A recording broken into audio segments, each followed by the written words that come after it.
Good evening, ladies and gentlemen, and welcome to Lexington High School for this evening's contest between Middle Tennessee with Liberty Division rivals Belmont High School and Lexington High School. We welcome the Lexington 4th grade travel team to the gym tonight. And 6th, sorry about that information. Welcome to 4th and 6th grade travel players here tonight. Participating student athletes, coaches, and contest officials have worked diligently to prepare for tonight's competition. Please show your appreciation by demonstrating good sportsmanship and respect for all in attendance. Please ensure that your behaviors reflect the values that should be identified with these student athletes. And now for today's starting lineups from Belmont.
Sorry, small technical difficulty.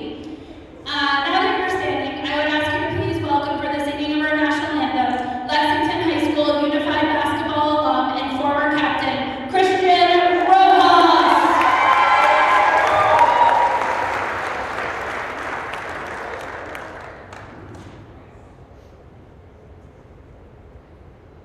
Oh, say, can you see by the dawn's early light what so proudly we hailed at the twilight's last streaming, whose bright stripes and bright stars through the perilous fight o'er the ramparts we watched were so gallantly streaming, and the rocket's red glare, the bombs bursting in them, gave proof through the night that our flag was still there.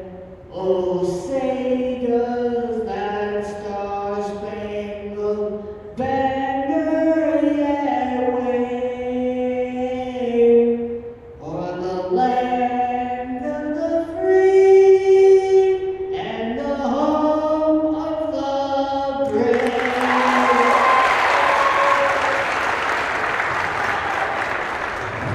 Let's hear it for Christian Rojas.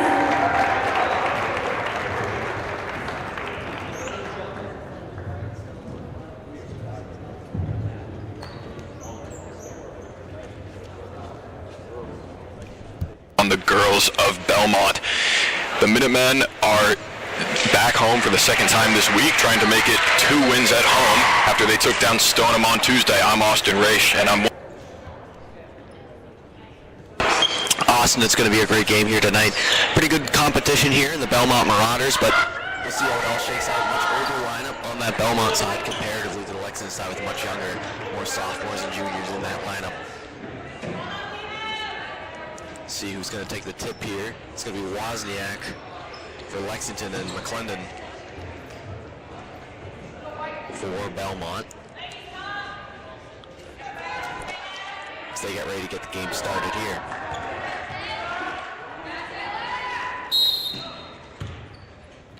And we are underway. Off the tip-off, it's Hamilton who controls it for the Minutemen. Jason Jacob is back into the starting lineup after missing a lot of time in her high school career with a leg injury.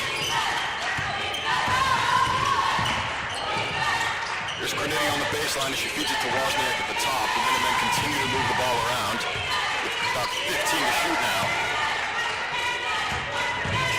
Wozniak drives, throws it up. A lot of good ball movement, but just not in the cards for him that time. And we'll step off on defense here. This is Mia Ferrari for the Marauders. That's a contender for the best name I've ever heard in 3 years on the mic.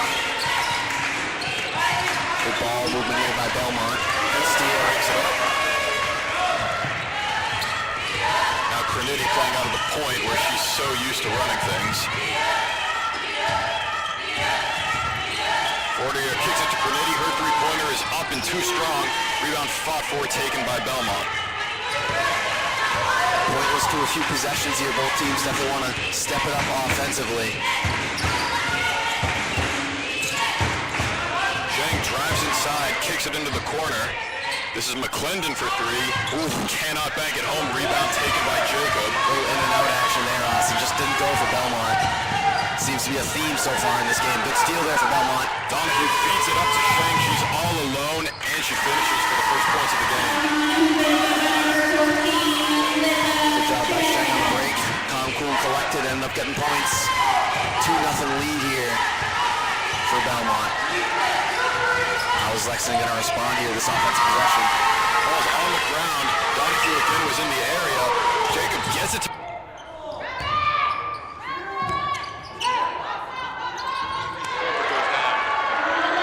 Good job by all of Lexington. Staying calm, collected. Able to work something out, and now it's a tie game.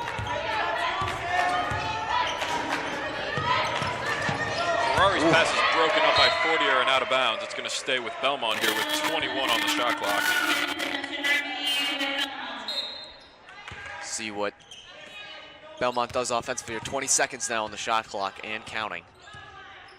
This is Sheng, who draws a quick double as she feeds it to Donahue. Ferrari in the corner. Herlihy's three is short. Offensive rebound was about to be grabbed by Donahue. It goes out of bounds. Belmont will keep it here with a fresh shot clock. Belmont's got to use this to their advantage. Maybe take some time on this possession, try and set something up. Get a lead here in this 2-2 draw here early.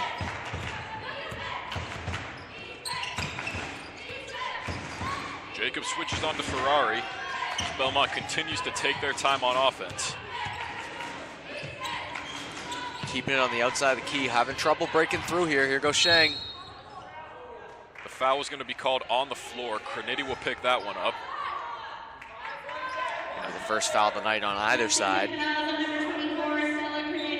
This very long possession for Belmont continues. The shot clock has reset once again. Dangerous inbound pass. It's grabbed by Herlihy. Belmont will keep the possession alive. Sheng drives inside on Jacob and cannot finish. Now Jacob going to take it up for Lex, try and get some points offensively after a long possession there for Belmont. Cornetti gets a screen from Fortier, draws a double, nice feed inside for two. Good job by Fortier, sticking with it, bread and butter. Back to the basics there, and it worked. 4-2 now. Lexington has the lead.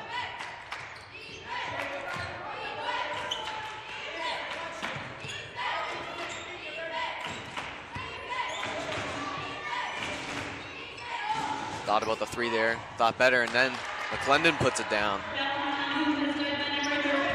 Good teamwork there by Belmont. Here's Here's Hamilton on the drive, out to Fortier, broken up and stolen by McClendon. Up ahead to Sheng, one-on-one with Jacob. She finishes it, and the foul. Linda Sheng with a chance for a three-point play at the line. The basket is good for Belmont's number 14, Linda Now Sheng. Belmont has a big chance here. First personal Take an even foul, bigger lead. number 31, Alyssa Jacob. Second And a tough team pickup there for foul Jacob. for- First personal here now. 6-4. Make it 7. Linda Sheng on fire right now. Cornetti slowing it down, now speeding it up. And a foul is going to be called. That'll go on Sheng in transition. Just about halfway through the first quarter, 4:18 Linda Sheng for first personal foul. remaining, 7-4, but Lexington has a chance to even things up, or at least get within a point here. Good pass back to Jacob. Lexington has had a couple different players playing out of the point thus far. Jacob has been one of them as she drives inside, can't finish, but she will head to the line. 4:10 to play in the first quarter, and Belmont's three-point lead is the largest of the game thus far by any team. That shows you how close these two teams have kept it thus far. First personal foul, team second. Shooting 2 shots for Lexington, number 31, Job by Alyssa Jacob. You want to make these free points work here for Lexington. They're giving you a free opportunity to get points here. You definitely want to take it, and Jacob did a good job on the first one. Not so well on the second one. Little jinx there. Wouldn't be a game if I didn't jinx someone, Austin. Ferrari feeds it to Sheng, who has the hot hand right now. Dangerous pass inside, goes to nobody. Tried to get it to Donahue, and the Minutemen were quick to break it up. Good tight defense there by Hamilton. Almost got the steal, but they'll take the ball out of bounds, and now a sub in. Here comes the 12 of Ryan Shapazian. That's a long name. Coming out of the game, that's Linda Sheng, leading scorer at the moment for Belmont, so that's a big loss for them. Here's Cornetti on the wing, going to work on Ferrari. She feeds it to Fortier at the top of the key. Outside, Hamilton fires and connects from deep. It's going to go for 3 there, Austin. And Lexington with a nice lead here by 1. But a lead is a lead in this game. Ferrari found herself open, but she's clearly a pass-first type of guard as McClendon drills it from deep, and Belmont takes the lead right back. That's a big 3 there from McClendon. That was a deep 3. Did not know if that was going to work out as planned, but it did, and it did in spades. And now 10-8. Belmont has the lead, and a misfire there by Fortier. Just a miscommunication there. Hamilton and Wozniak were in the area, but neither were on the same page. And an unforced turnover for the Minutemen gives Belmont a chance to make it a 2-possession game. That would be huge. Oh, Fortier. Oh, Nearly there stolen, she now goes. it is. Hamilton broke it up. Fortier comes away with it.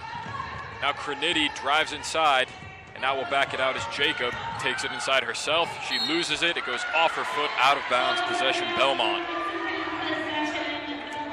Belmont gets a restart here on this possession to try and get a 2-possession lead. Last time did not work in their favor. Definitely want to slow it down, but Lexington playing aggressive defense at the moment. McClendon fires from deep again and cannot connect. And Cornetti will wisely let it go out of bounds. With 2:37 on the clock here in the first quarter, still just a 2-point game. We have yet to see a team take a lead by 2 possessions. It looks like it's going to be that type of game, Austin. No one's going to get that far ahead. Both of these teams are going to be on each other the whole game. Belmont's bench starting to get into it a little bit. As Fortier looks in the corner. Hamilton, after just hitting the 3 a moment ago, swings it out to Wozniak. Good ball movement. Cornetti fires and cannot connect. Hamilton fights for the rebound. It's going to go out of bounds. Last touch by her. And a timeout is going to be taken here by Belmont. Smart play by Belmont here. Try and get some offense going last 2 possessions. Come out empty-handed, so you definitely want to get some offensive restructuring going on here with 2:09 left in the first quarter. So I imagine this will be the one and only timeout of the first quarter unless Belmont goes on a run here. But pretty decent start. A few missed opportunities, but it's been pretty even throughout, Austin. Yeah, I feel like early on you can always tell what kind of game you're going to get, and this looks like it's going to be one in the trenches. It's been very close, not a ton of offense. So if that tells you anything, it says that we're going to be in for a long and hard battle tonight. That's going to be close all the way throughout, and it's really going to come down to who wants it more in the end. And that is the kind of game that everybody wants to come see. So no complaints from me. 100% Austin. Excited to see the next 3 quarters as well as the final 2 minutes of this first quarter. And it feels like it's going to be a response type of game. If one team scores on one possession, you have to come right back and respond, because if you don't, it's going to get out of hand. And in a tight game like this, you don't want to go down even 2-3 possessions, because that might be insurmountable. But one good thing for Lexington that they have going on right now, they have much more diversity in scoring than Belmont does. Belmont, only 2 players in Sheng and McClendon have scoring, whereas Hamilton, Fortier, Crenity, and Jacob all have points on the Lexington side. Oh, you just talked about McClendon a moment ago as she feeds it to Ferrari. In the corner, Belmont moving it around a lot. Herlihy feeds it to McClendon, 15 to shoot. Belmont with a ton of rapid ball movement here. And that's going to be a travel called on Shapazian. And that's that really tight defense. Good job by Lexington getting that defense set up in the timeout. Flying around double, Wozniak was moving around in the zone. And they forced that travel right there. No doubt about it. They forced that travel. Crenity gets a screen, kicks it out to Wozniak for 3. No good. Rebound fought for by Hamilton. She comes away with it. Now Jacob in the corner, drives inside. Too strong on the jumper there. Now a fight for the ball. It's going to be a jump possession Belmont. Checking in Gloria Doyle on the Lexington side for Jacob. Good start for Jacob. Had 1 point. She got at the line. 1 for 2 at the line on her trip. Checked in for the junior Doyle. Ooh, off the foot there. Kept in bounds. So 13 to Donahue. Almost losing it there.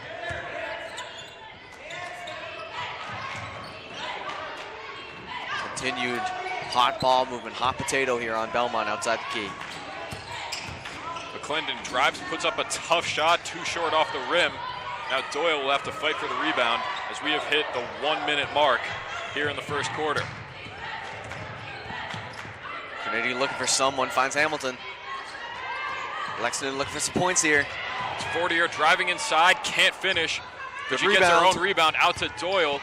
Fresh shot clock for the Minutemen as Doyle drives inside and lays it home. That's an immediate impact there, Austin. That's what you like to see coming off the bench. Tied up the game right away, and now Lexington gonna get right back on defense. Try and keep it a tie through this possession. It's about a 5-second difference between the 2 clocks. As Donahue sings it to Ferrari at the top of the key, who lost it. Now pressure from Fortier. She'll feed it to McClendon with 16 to shoot. Belmont's gonna want to start to get something set up. I know there's time, but there's not much time. They gotta get something going here before they run out of time and have to take a bad shot. In the corner, it's Ferrari with 5. Step back 3 is too strong. Donahue tries to run it down, she can't. Out of bounds with 7 seconds on the clock here. And quickly, Belmont's gonna check Sheng back into the game. And she will replace Shapazian. So a swap of the early sub that we saw in this quarter. Doyle to inbound with 7 seconds left, and it's broken up. So that'll take 0.9 seconds off the clock. The Minutemen will keep it, and they'll move slightly up the court. Good defense there by Sheng. It's Long into pass. Crenity. Up ahead to Fortier. Now Fortier from way downtown cannot bank it home, and that will do it for the first quarter. Very Well, ambitious shot there, Austin. Yeah, not much you can do in that situation, but you got to do what you got to do. So after 8 minutes, we are tied at 10 points apiece. After, I'm not really sure what you can call that first quarter. It was definitely a defensive battle, but we definitely saw flashes of good offense from both sides of the ball. 100% Austin. I feel like both of these teams, they're getting ready. They're on the edge of getting something going offensively, but it seems like the defensive stronghold continues at this point. So we'll see. Both teams kept it relatively clean, just 2 fouls aside in that quarter. Obviously, that resets in the second quarter. We take a look at the point spread. Gloria Doyle, we saw her recently just get 2 points coming off the bench, so good for her making an immediate impact. Riley Hamilton had that 1-3. We had Fortier had a nice layup. We had Crenity hit a nice deep 2. And we had Jacob go 1 for 2 at the line to get her a point. on the Belmont side, it's much more condensed. Linda Sheng and Sophia McClendon, both with 5 points. No one else with points. And it is Sheng and Donahue that picked up the fouls on the Belmont side. So pretty evenly spread play. We'll see if that remains the same. I'm expecting a little more offense this quarter, Austin, but we'll see. Belmont is bringing in Gabrielle Arafanos into the game for her first minutes. The Minutemen are sticking with the same 5 they just had out on the floor. Arafanos stepping up, playing tight defense on 40 right now, making an immediate impact defensively. Hamilton's open there. Crinity takes it. There's a fight for the ball. Arafanos and Crinity get tied up. It's going to be a jump possession Belmont. Good job by Arafanos, wrapping up the jump ball, getting Belmont the ball back and giving them a chance to get the lead back as well. We are tied at 10 as we begin the second quarter. Arafanos fires away. She found herself open but can't hit. Rebound by Fortier. And Rebecca Christensen also checked into the game for Belmont. Now Doyle drives inside, can't finish. Rebound fought for, taken by Hamilton. Out to Crinity at the top of the key. Short on the 3, another offensive rebound, this time by Doyle. And the Minutemen get a fresh shot clock. Good rebounds there by Lex. Here goes Crinity in. Good fake, cannot finish. Arafanos with the rebound. Tough possession there for Lexington. Sometimes the ball just doesn't bounce your way, even when you get good opportunities. So we'll see if they can step up defensively. Christensen can't hit in the corner. Good opportunity there, good luck. Doyle gets the rebound, and she will take it herself up the court. Hamilton left open in the corner. She gives it to Wozniak instead. I don't think she realized how open she was. Still, Lexington's got the ball, still got some time to set something up. No need to rush right now. Wozniak spins inside and throws up a wild shot that never had any chance. And now Belmont's got back on offense. Those are the possessions you cannot lose if you're Lexington or Belmont, for that matter. Same thing there. No reason to take a bad shot right now, Austin. That was tipped by Hamilton. Here's Crinity on the other end for 2. The Minutemen are back in front. That's what I'm saying. You don't need to put a bad shot like that because that immediately translated into points for Lexington. So big shift in the game there. See if Lexington can step up defensively and get going offensively. Maybe run away with this game. Ferrari and Sheng pass it back and forth. The 3-pointer is no good from Sheng. She is, again, one of the only 2 scorers on this Belmont team. Got to pass it up here. McClendon. Crinity with a good feed to Wozniak. The finish is no good. They had Rebounded by 3 Sheng. on Crinity down there. Tried to get it up, but it didn't go in time. Belmont slows it down. Here's Ferrari for 3. That one goes down. Mia Ferrari gets on the board. She is the first scorer on Belmont, not named Sheng or McClendon. And that's a big 3 there. Didn't look like it was the best opportunity, but she still put it up, and she's a great shooter, so she's able to put it in, give Belmont the lead. As Lexington looking like they're getting ready to make some subs, but at the moment they're keeping everyone in, looking to get some points, try and get back in the lead themselves. Doyle drives inside and gets it to go Austin. through all kinds of traffic. Have you ever? That was unbelievable there, Austin. And now just about 5 minutes left. Now these teams are going to be trading the lead back and forth for the foreseeable future. Let's see if Belmont can take a stab at it here. McClendon drives, floats it up and in. What a shot from Sophia McClendon. She has 7. Such a smart shot there, Austin. Just saw the lane, saw the open shot, just took it. Now Crinity wants to answer right back, and she gets it to fall over Ferrari. Here we go, Austin. Here we go. The floodgates have opened, my friend. McClendon thought about the 3. Now she will take it and connects. 10 points already for Sophia McClendon. She leads all scorers. She is hot from the 3-point line. Got to make sure you cover her tighter in opportunities like that. Now Lexington down by 2 points. See if they'll respond here.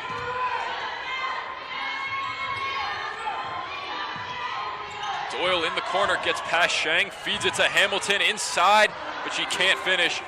Rebound is fought for, and a quick jump is going to be called. The Minutemen will keep it here as we are exactly halfway through the second quarter. Donahue going to check back in for Rafanos. And it's going to be Lottie Ash and Alyssa Jacob checking into the game. Jacob checking back in, Lottie Ash checking in for the first time, the sophomore forward. going to be a foul offensively there. I believe Sheng got caught up there. That was Fortier and Hamilton, who were right in between Sheng, or Sheng was right in between them. Regardless, it is a foul. Fortier's going to get the foul called against her there. And now Erlehy checking in. Christensen going back out.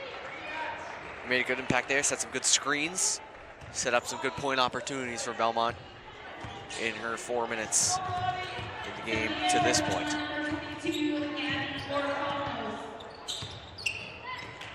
McClendon fires away and can't hit that time.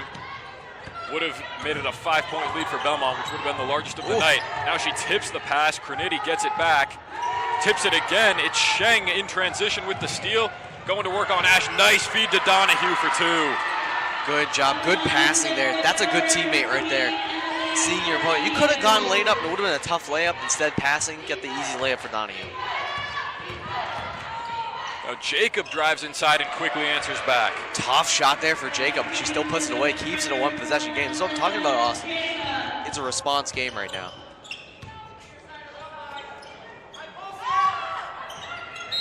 That pass is going to be tried to be broken up by Hamilton. Instead, she'll get called for a foul. It's her first of the game. At this point, 3:05 left in the second, and now it's going to be Wozniak checking in for Hamilton. Just picked up a quick foul. They'll check her out. Get Hamilton some rest. Get her some water. Tough pass there. Donahue comes away with it. Now kicks it out to Herlihy. Her shot is no good. Donahue gets the rebound. Out to Orphonos. And she can't hit from 3. You can tell her side of the crowd thought she had it. Oh, that's brutal. I thought she had it, Austin. That was brutal in and out. Sometimes the ball doesn't bounce her way.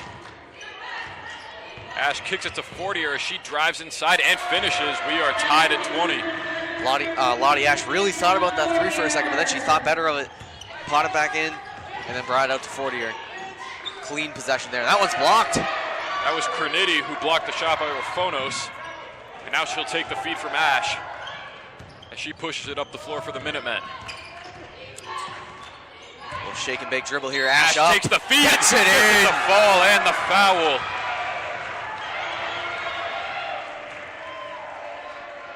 Unbelievable there from Ash. Off the bench and on the board. And that's Gabriela Orphonos. And Belmont's going to take a timeout very wisely. I was just about to say, they should probably take a timeout here because now that Lexington's back in front and possibility of getting another point here. Looks like Gloria Doyle's about to check into the game for the Minutemen, but not at the moment.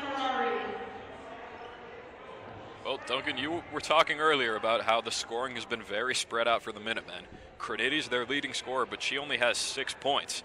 It's been her, Alyssa Jacobs, Sam Fortier, Hamilton, Ash, and Gloria Doyle. That's 6 different scorers compared to Belmont, who have 4 right now, but at the beginning of the quarter, they only had 2.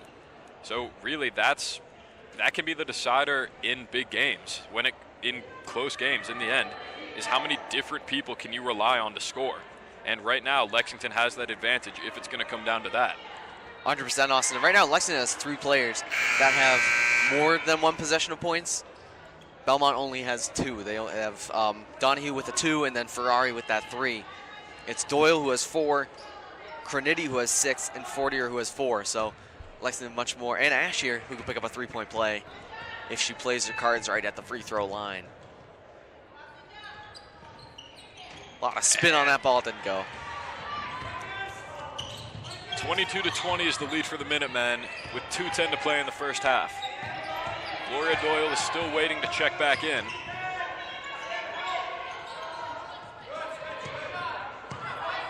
Tight defense by Criniti. She just had the block moments ago on Ferrari. As Sheng kicks it to Herlihy, who Running feeds out it of to time Donahue. here, Austin. She drives inside over Jacob, can't finish. Rebound tipped. Oh, rebound. Ash had it for the Steal. moment. It's on the ground. Wozniak gets it to Fortier and avoids a jump ball being called. That was well done by her. Very well. Now Lexington's got to answer quickly here. Criniti Points. fires and cannot hit. Back of the rim there, just a tough bounce. Didn't roll her way. And now Tough pass to McClendon as she drives, steps back, and connects over Fortier. We are tied at 22 with 1:20 to play in half number 1. She has been money right now, and Doyle and Hamilton waiting to check in. Lexington trying to get points in the meantime. It's going to go to Jacob. No, Fortier going to hold it on. Now it goes to Jacob. 20 seconds here, Austin. They got to get something going. Jacob nearly lost it as she goes to work in the corner. Looks like she's trying to find someone. Instead, she'll take it herself, but can't finish after a great look. Belmont's got a chance to lead here. Definitely want to slow it down. You got 30 seconds here.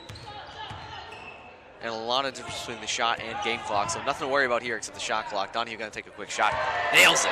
That goes down as a deep 2. Her foot was just on the line. With 40 seconds left to play in the half, it's about a 6-second difference between the shot clock and the game clock. Lexington wants to take some time here. I know you don't want to give Belmont the last possession, but you want to make sure you get the best offensive opportunity possible. Crediti answers with a 3. Shot clock is turned off. The Minutemen lead by 1 with 20 seconds to play in the first half. Here goes Belmont. I think they're going to want to get some points quick here. They're going to get the ball to McClendon, I would assume, who's been the hot hand. That or Shang. Zips it inside to Donahue. It's Herlihy who misses. Rebound by Ash. It's Good taken steal. away. Muscled away. Now Ferrari can't get it to Herlihy. It goes out of bounds with 3.9 seconds on the clock. The Minutemen are going to bring Hamilton and Doyle back into the game for Wozniak and Fortier. It's going to be Ash and Fortier. Ash and Fortier, that is. And that's a huge missed opportunity for Belmont there, Austin. Here's Wozniak at half court. Shot is up and no good to end the first half. After 16 minutes, the Minutemen will head into the locker room with a 1-point lead over the Marauders.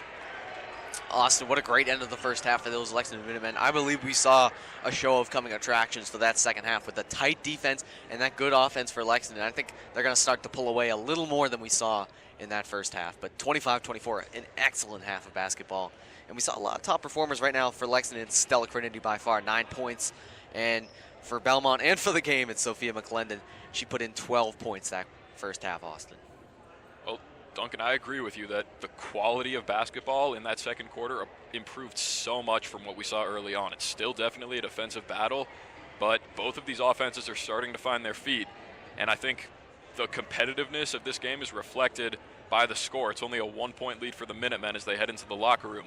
Second half begins in about 9.5 minutes here on LexMedia. I'm Austin Raish. I'm joined by Duncan Maloney, and we will see you then.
We are back for the start of the second half between the Lexington Minutemen and the Belmont Marauders. Well, in 3 years on the mic, Duncan, you and I have seen a lot of sloppy basketball, but that has not been the story tonight.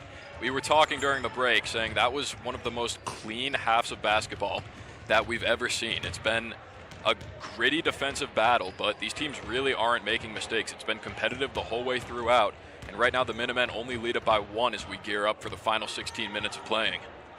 100% Austin. I think we're going to see a lot of changes in these final 16 minutes compared to what we did in the first 16. Got a Tyler loose on the court right now. But nevertheless, Lexington had a great first half. Scoring was spread out. Lottie Ash had 2 points off the bench. Gloria Doyle had 4 points off the bench. I think she solidified herself as a part of the lineup for the rest of this game in that first half. Riley Hamilton just hit 1 3, but not bad at all. Plays very good defense, as did Taylor Wozniak. Sam Fortier had 4 points. Stella Crenady led the way with 9. And Alyssa Jacob had 3 as well. 1 at the line and then a nice little layup. On the Belmont side, it's Mia Ferrari, the captain, who had a nice 3. Emily Donahue has a pair of 2s for 4 points. Linda Sheng has 5. And Sophia McClendon leads them all. She has 12 points, Austin. So we'll see how that changes. Not a lot of foul trouble at all. Only Alyssa Jacob, Stella Crenady, Fortier, and Hamilton. They each have 1 foul. And on the Belmont side, it's Sheng and Donahue. So no foul trouble at all, just good, clean basketball. I'm expecting more of the same in this second half.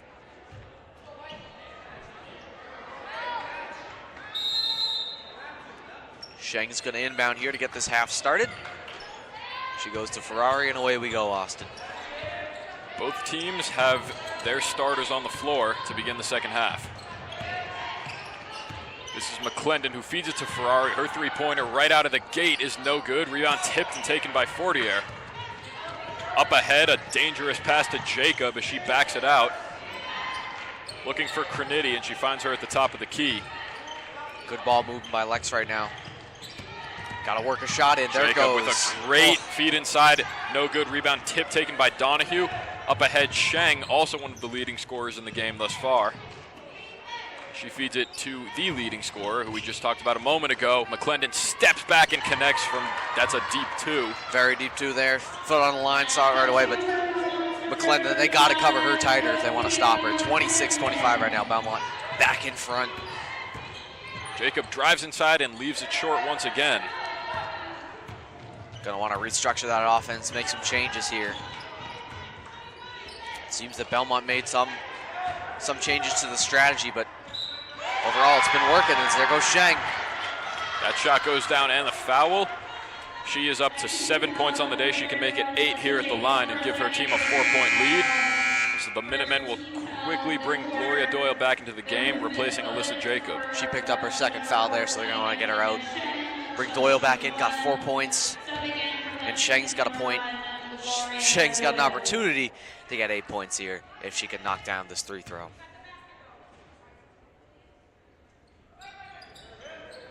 And it's no good. We've seen a little bit of trouble at the line for both sides tonight. 100%. I think only 3 points on the line for, I think, about 11, 12 attempts, Austin. So definitely not the place you want to be tonight on the free throw line, which usually it's where you love to be, 3 points, but not tonight. 28-23 Belmont at the moment. Crenady gets a screen from Fortier as she works on Sheng. That is a bit of a mismatch in Belmont's favor. As Doyle drives in, looks for someone to pass it to. It's going to be Fortier after it was nearly broken up. Good now steal. it's McClendon with the steal. One-on-one with Hamilton down the lane, and she will head to the line. Good job by Hamilton trying to get the stop there, but unfortunately got to pick up her second foul. Not going to check her out immediately, but definitely something of note here as they're going to bring McClendon to the line, see if she has any luck from the unlucky stripe, or that has been unlucky for most of the shooters tonight. Cannot hit. One of the hottest shooters tonight, cannot put it in, so that speaks to how the free throw line is impacting these players tonight. And she goes 0 for 2, so really, we were talking earlier about how we've seen a lot of clean playing tonight. That has not been the case from the free throw line for either side. Fortier with a good get there. Lexi moving around, Crenady there wants it a is. 3, and it can't go. Rebound tipped out. They're going to say it was last touched by Fortier, so Belmont will take possession. See what Lex can do defensively here. Still want to stay in this game within a possession. They're just within a possession right now, 28-25.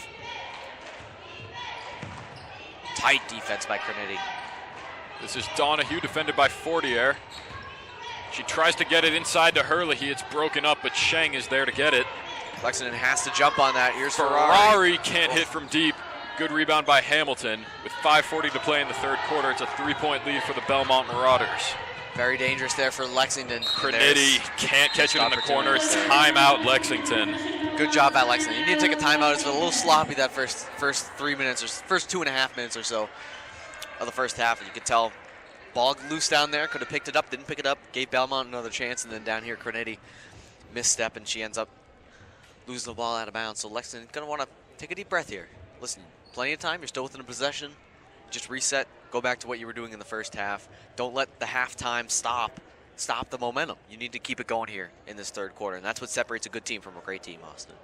Well, I really could not agree with you more. You are rarely ever wrong. I don't think this is going to be the time for you to break that streak. You know, the Minutemen, they've been here before. They're 7-3 on the year, which is a very good record. They know how to win these games, and I think in that first 2.5 minutes, it just got away from them a little bit. So a very good timeout by Steve Solly just to get his team back down to earth. And their game plan in the first half worked really well. Like, they know what they're doing. They know how they can win this game. They just got to get back on track. And Austin, you said a word in their team, and I think Lexington has to attack that aspect. They're being the better team right now. They're spreading it around more. They're passing the ball more. They're getting more people, more opportunities. And Belmont just isn't. If Lexington could shut down Belmont's few scores, then they're right back in this game. I'd argue they're going to win this game if they can do that. Sheng gets a screen as she feeds it to Donahue at the top of the key. She thought about the three. Now it's Sheng who's blocked by Doyle. Maybe the kickstart that the Minutemen need as Doyle's in trouble on the baseline, and she will lose it. Belmont takes over there. She's going to argue she threw it off Sheng there, but ref did not see it that way. Maybe didn't have the best angle, in Lexington's opinion. But Sheng going to have an inbound here. In the corner, she's defended by Hamilton. A wild shot does not even come close. And a good save by Wozniak to get it to Cornetti. Tight defense being played here by Belmont. That might get burned by them because Lexington is a very fast team, as you can see there. Cornetti takes it right to the hole, and the Minutemen have their first points of the second half.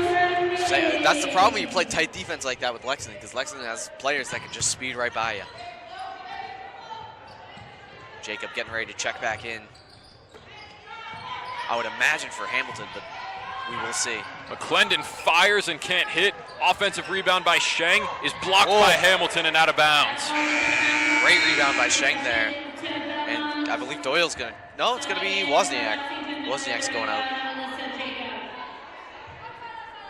33 seconds, so still basically a full shot. Back comes Orfanos. Out goes Sheng. McClendon has not taken a seat this game, Austin. Worth noting as the game continues to drag on. Ferrari on the wing, can't hit the three. She had Cornetti lost. Hamilton saves it from being a jump, gets it to Doyle. The Minutemen will bring it down the court. Cornetti wide open on the wing, and she hits. Can't leave Cornetti that wide open at all, Austin. Timeout taken by, I believe, Belmont, as the Minutemen jump back in front for the first time since they lost their lead at the beginning of this quarter. Austin, you can't leave a player like that open. When you get close to the fire, you're going to get burned, Austin. And it happened there. It's a big three. 30-28 now. Lexington has a possession lead. And a chance to pull ahead even more, but Belmont takes a timeout. They're going to slow it down here. And you can see that the Belmont coaches planning strategy right now with Captain Linda Sheng. Is Belmont going to return to the floor with the same players they have been, Lexington, who didn't even call the timeout. They're scheming a little more than Belmont at this point of the game.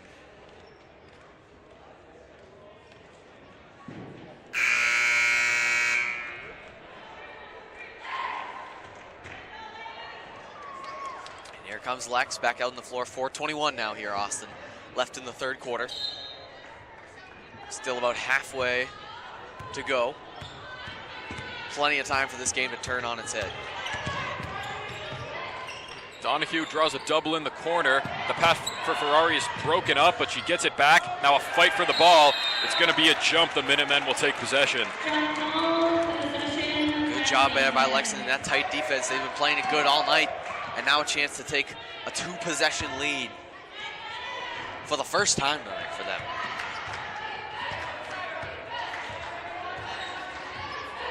Grenady gets a screen from Hamilton.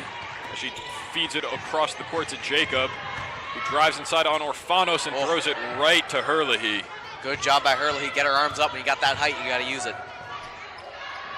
Ferrari fires away and can't hit from deep. Offensive rebound is fought for, and a travel is going to go against Belmont. Emily Donahue grabbed the rebound, but she fell to the ground, and that is almost always going to be called. Ferrari going to check out of the game, and checking in, or about to check in, someone new, Bryn Connolly, to the game. Probably the next possession or two is Lexington. Oh, a misfire there. That is going to bring Connolly into the game. She'll replace Donahue. This is Connolly's first time seeing the floor tonight.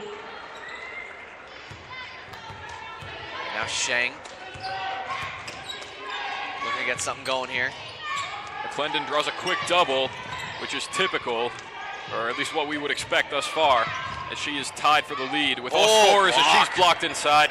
Hamilton gets another one. That's her second of the quarter. Doyle feeds it up to Crenity on the wing, who gives it back to Doyle in the corner. Beautiful ball movement. Crenity can't hit the three. Offensive rebound by Doyle, though. The possession stays alive. Fortier feeds it to Jacob. Now Crenity fakes, drives, lays it home. Good job by Crenity there. A lot of good opportunities there for Lexington. Feels like Belmont's defense starting to crumble. They need to get some reinforcements in there. Sheng drives, gets past Doyle. Floater is no good. Ball is out of bounds. Last touch by Lexington. As Wozniak comes back in for the Minutemen, and Ferrari will come back in for the Marauders. Orfanos and Hamilton will head out for their respective teams. See what Belmont can do here. New lease on life with a new shot clock. 2:30-ish left in this third quarter. Sheng found herself open. She drives inside, and an offensive foul is going to be called. Gloria Doyle takes the charge and gets the possession back for her team. It's big for Sheng. That's her second foul on the game now. Number 14, Linda Sheng, her second personal foul, team's first of the quarter. And now Lexington has the opportunity to really blow this game up.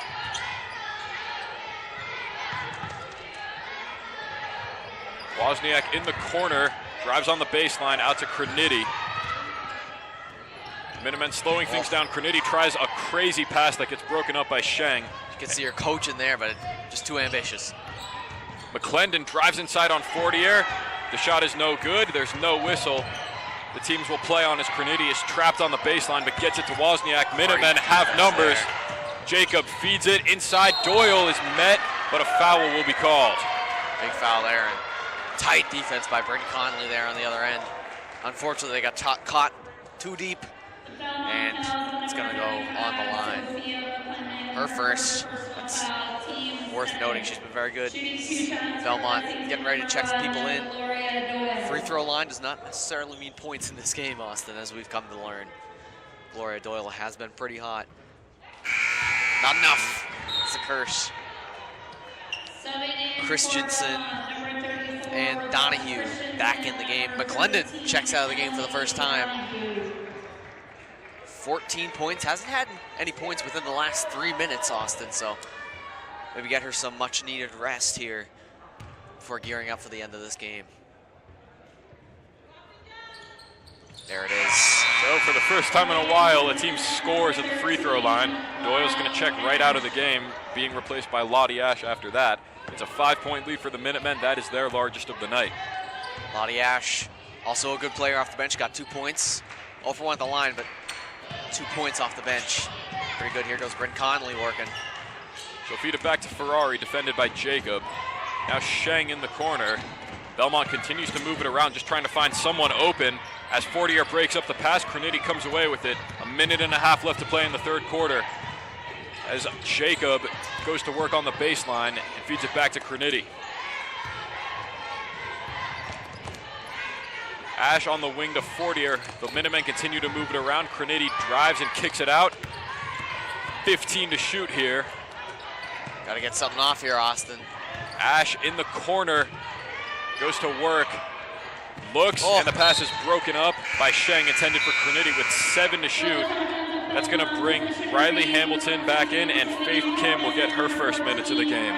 Only 7 seconds here, Austin, so they got to get something going quick. 1:04 left in the quarter. Kim will inbound it to Fortier.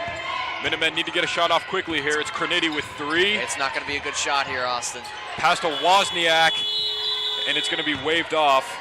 Even if she got the shot off, it wouldn't have counted anyway because it did not hit the rim. So with 56 seconds left, Belmont takes over, trailing by 5. 21 in between the shot and game, so it's going to be interesting to see if Belmont's going to go for a quick possession here or hold on. Looks like they're holding on just a little bit.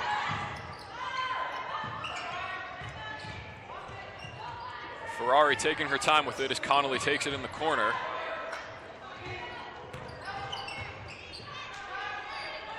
Now it's Connolly on the wing. She fakes, drives inside, cannot get the floater to fall. Fortier with the rebound. Shot clock is turned off as Crinity controls it for the Minutemen as she works inside on Connolly and lays it home. Austin. It's a 7-point lead for the first time in the game. A team leads by 3 possessions or more. Belmont can hold it until the end of the quarter here if they want to. They can take as much time as they need, or 10 seconds to be exact, to get a good shot off. They need to start setting something up.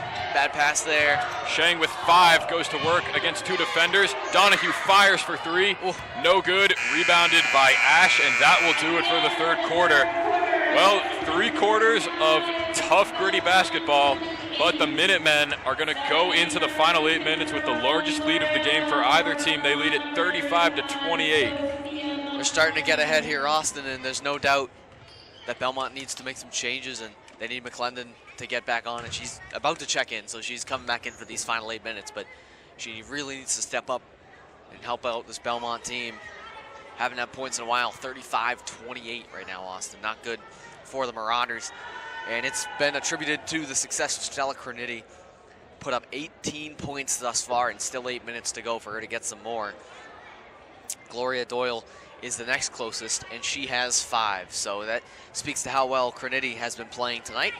As for the other side, it's McClendon, who has 14 points, no longer the leading scorer, and Linda Sheng, who has 8, but hasn't had points in at least half a quarter, Austin. So definitely some changes need to be made for Belmont. If they want to get back in this game, they need some more offensive production. Yeah, absolutely. They only scored 4 points that quarter. At the beginning of the second half, the score was 25-24 for the Minutemen. It's now 35-28. So the Minutemen outscored Belmont they outscored them 10-4 in that third quarter. And that, like we said, all it really comes down to in the end is who wants it more and who's going to play harder when the game gets down into the trenches. And right now it's been the Minutemen, but there is still plenty of time for Belmont to turn that around. So we shall see as we enter the final quarter of the game. Something of note, Austin, Lexington has gotten 10, 15, and 10 in 3 quarters. So they have been consistently getting points. Cannot say the same for Belmont, especially after that third quarter. Belmont moving it around McClendon, who briefly checked out last quarter. They get it to Herlihy, and she will head to the line. Believe that was Crinity going to take the foul there. It's her second personal. That's going to send Julia Herlihy to the line. Looking for her first points of the day and looking to break the free throw curse, Austin. Oh, there we go. All of the Belmont captains are now on the board tonight. Herlihy has been a force defensively and now starting to get going offensively as well, at least from the 3-point line. There you go. And she makes 2 of 2. I believe that's the first time tonight that's happened. Yeah, free throws have been a rarity tonight, but Belmont will definitely take them nonetheless. Jacob spins inside, puts up a wild shot. It falls and the foul. Unbelievable. I believe that's going to go against McClendon as well. Yep, that's big. That is her second personal now. And that gives Lexington a chance to extend this lead even more.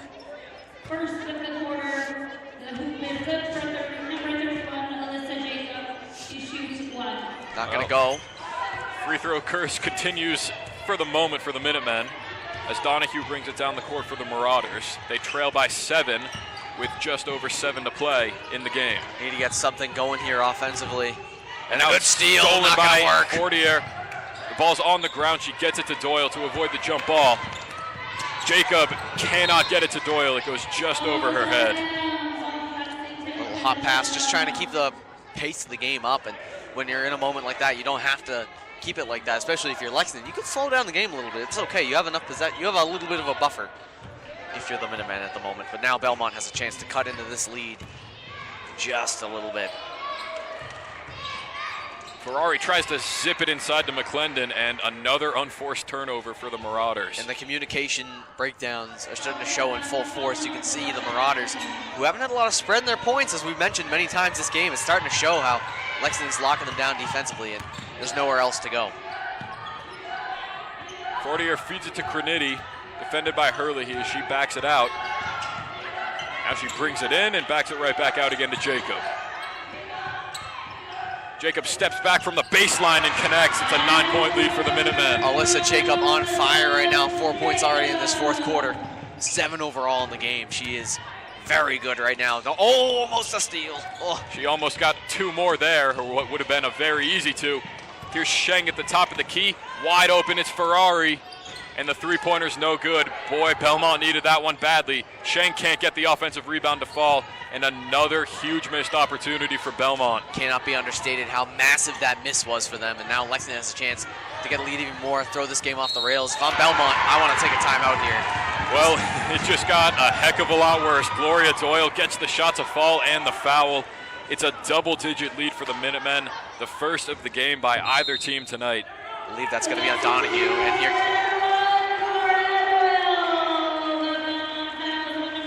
comes the timeout from Belmont, as expected.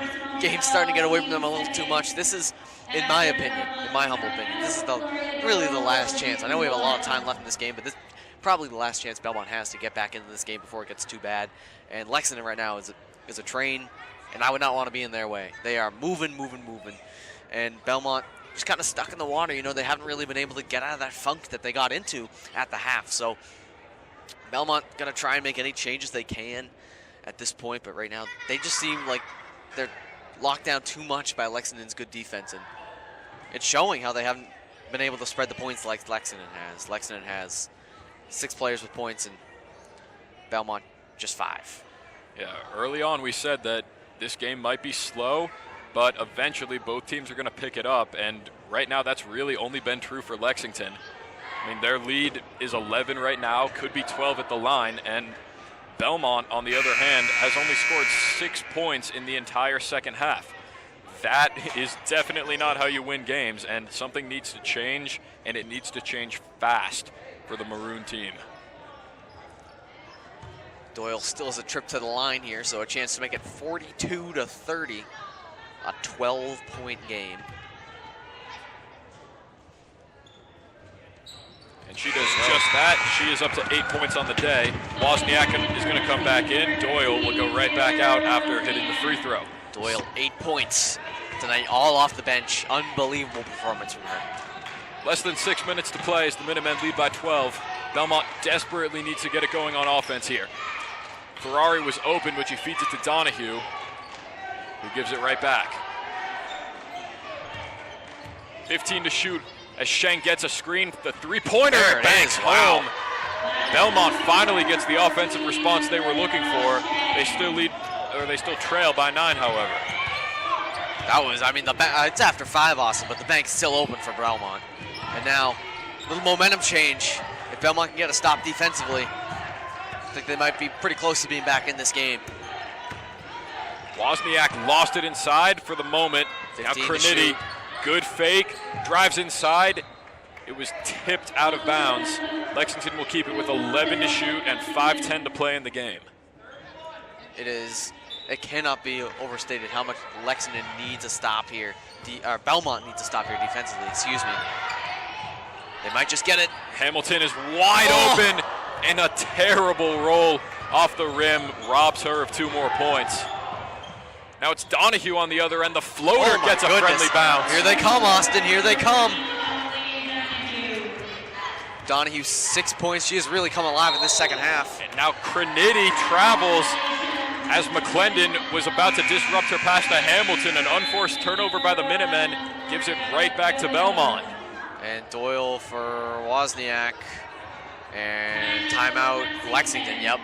They're going to take a timeout here. Good timeout. 7 points. The lead's already been cut down by 4, or 5. So you definitely want to take a timeout, take control. But we talked about it. It's crazy how fast this game can switch. Where now Belmont's got all the momentum and Lexington's dead in the water, especially after a mistake like that. Such a simple thing, but it's moments like that that make the biggest difference, especially in another 3 minutes when we're coming down to it and it's a one-possession game all over again. Yeah, I was about to say, that was one of the fastest tonal shifts I've ever seen in a game. And that's really what we should be expecting. I know that we didn't really see a ton of that in the first half, and then it looked like it was all Lexington in the third quarter, but like, this is what will happen. This is what the Belmont team is capable of. It's what the Lexington team is capable of. Like, this is much more of what we expected going into tonight.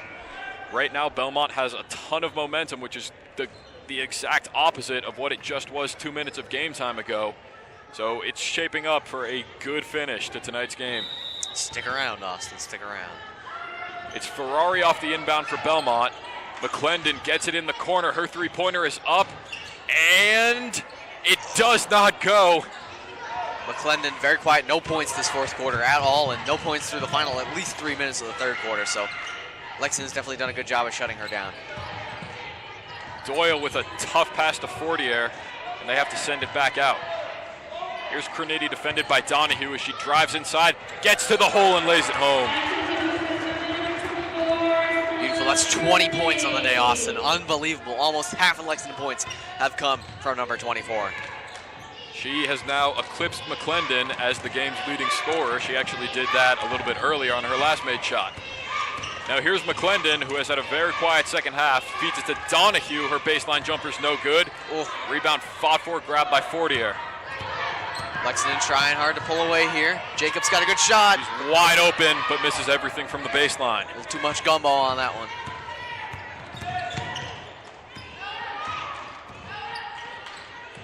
Donahue feeds it to McClendon. Belmont needs to get something going here. It's Ferrari driving inside, can't get it to fall. Rebound Hamilton, another empty possession for Belmont. Can't be taking those shots, Austin. You need to slow down the game a little bit. Even though you're down, you're not going to help yourself taking those shots. Doyle for three, no good in the corner. Rebound by Ferrari with just over 3 minutes to play. Christensen looks like she's about to check into the game. Wonder who she will go and get. It's Donahue working in. In the corner, it's Ferrari. Belmont taking a lot of time off the clock here. They're taking 20 seconds off the shot clock. They have 12 to shoot as Sheng drives in, kicks it back out. Jacob with the deflection. Sheng finds herself wide open. Shot. Missed it. Rebound is no good. And another wasted trip for the Marauders, and now a foul is going to go against Sheng here. That's her third of the game. I imagine she'll get checked out for here for Christensen. Or not. It's going to be Hurley. Been pretty quiet the second half. Picked up points in the first quarter, but other than that, been solid defensively. As Doyle goes into Jacob, two players have been very good in this second half, especially the fourth quarter. 2:36, Austin. Time is running out here for the Belmont team. What a feed inside to Fortier. She gives it to Jacob. Now out to Crinity. The Minutemen can and probably should take as much time off the clock as they can here. 10 to shoot for Jacob as she drives inside. Out to Crinity, who fakes. Now 5 on the clock. Her pass is tipped. She gets it back, feeds it to Fortier for 2. Calm, cool, and collected, Austin. That's what you like to see, and Fortier was right there to pick it up. And a great job by the Lexington Minutemen to extend the lead to 11. I believe that's going to go against Crinity. I don't know that she's taking a seat today, Austin. I can't remember a time where recall. she went out. That's her third foul now. And goes behind. McClendon. defended by Doyle, and now a foul will be called. Her first foul of the day. 2 in a row there for Lex. Don't want to get in the bonus here, Austin. That would be terrible. Well, both teams have committed 3, so they're both 2 away from putting the other side in the bonus. Now Sheng has her pass tipped, but Ferrari gets it back. Wide open in the corner. The 3 misses everything by Christensen. Oh, good steal by Sheng. Get the ball back for Belmont here. 20 to shoot as McClendon steps back, fires, and cannot connect. The quiet second half continues for her. Geez. 2 players hit the floor. That was a hard hit there, Austin. Both of them. The ball goes out of bounds, last touch by Riley Hamilton, so Belmont will keep it here as they're going to check Herlihy back into the game, replacing Christensen.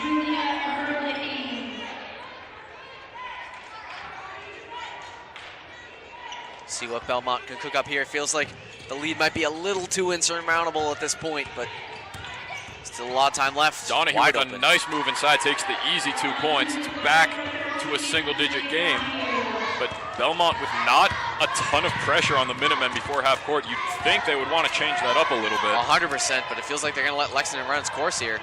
Could be detrimental, and Steve Solly definitely going to tell him, hey, hold the ball. The Minutemen are just passing it around, trying to run as much time off the clock as they can. Jacob, oh, she thought about it, but then she held it. It's Cernity with 10 to shoot and 1 minute to play. She drives, feeds it to Hamilton, who gets bumped, no whistle. It's a turnover, but the clock is running. Belmont trails by 9 as they get it inside to Herlihy. Her shot rims out. Rebound is fought for. It'll go out of bounds. Belmont keeps it with exactly 50 seconds on the clock. Not good for Belmont here, and it feels like they need points, they need a point, and they need a foul. They need a point, and they need a foul. It's going to be a lot of work. Not saying it's over, but going to be a lot of work. Especially with the defense that Lexington is bringing. Oh, tough Sheng shot. puts up a wild shot. It doesn't go, but she will draw the foul. That's the 4th foul of the quarter committed by the Minutemen, so 1 more would put Belmont in the bonus. Jacobs got 3 fouls on the game at this point. See what Sheng can do from the free throw line. She had 1 3 in this 4th quarter. There goes 1. Cuts it down to a 8-point lead. Now looking to make it 7. I imagine they'll do a quick foul out of the free throw line, whether she makes it or not, but she does. She goes 2 for 2. 44 seconds on the clock as they get it to Cernity. And now the pressure is coming from the Marauders, but Jacob takes it across half court in the corner to Doyle. You would think Belmont would have to start fouling here, but they're not. Interesting game call here, and Sheng looked like she was trying to, but she can't. Oh, and they almost got him back court, Austin. Lexington just moving the ball around. Belmont is not doing anything. There's only 20 seconds left in the game, and now they foul with 19.8 seconds left. The shot clock is now completely turned off. The Minutemen have a 7-point lead, which they can make 9 here. And I'm not sure I understand the strategy on the part of Belmont waiting that long to foul. Austin, if we're being honest, that felt like the nail in the final coffin there. That one might have summed up this game for at least the second half for Belmont and how the performance has gone. They're still not fouling. Lexington's just passing it around. It looks like Belmont is content to end this game here. Yeah, well, now they will. You never know, Austin. You could get 7 points in 6.8 seconds. A little Tracy McGrady action. You never know. I think most teams would prefer 36 seconds to get 7 points, but... You know what's crazy, Austin? They had 36 seconds to get 7 points, at least 8, and they did not take it. So Hamilton going to go to the line. Chance to improve on her scoring for the night. She's got 3 at the moment. Give her 4. Now a chance of 5, 6.8. Make it a 9-point game for the Lexington Minutemen. There it is. And she hits them both. It's a 9-point lead. This will just about do it. McClendon fires away from deep. It's no good. Rebound Hamilton, and that is your ball game.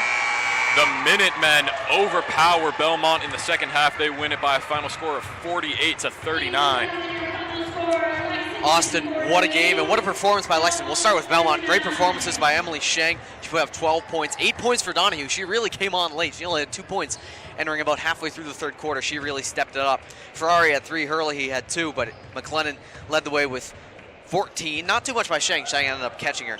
But for Lexington, it was all Stella Cornetti with 20 points. Alyssa Jacob had 7, and Gloria Doyle had 8, and Samantha Fortier had 6. So a really good spread of points for the Minutemen, and just an overall good game, good win. That's what makes Lexington. That's what makes them a great team, is having performances like that where they can pull away in a close game. Yeah, we said that tonight it was what it was going to come down to is who wants it more in the end. And tonight that team was the Minutemen. Once again, final score, Lexington 48, Belmont 39.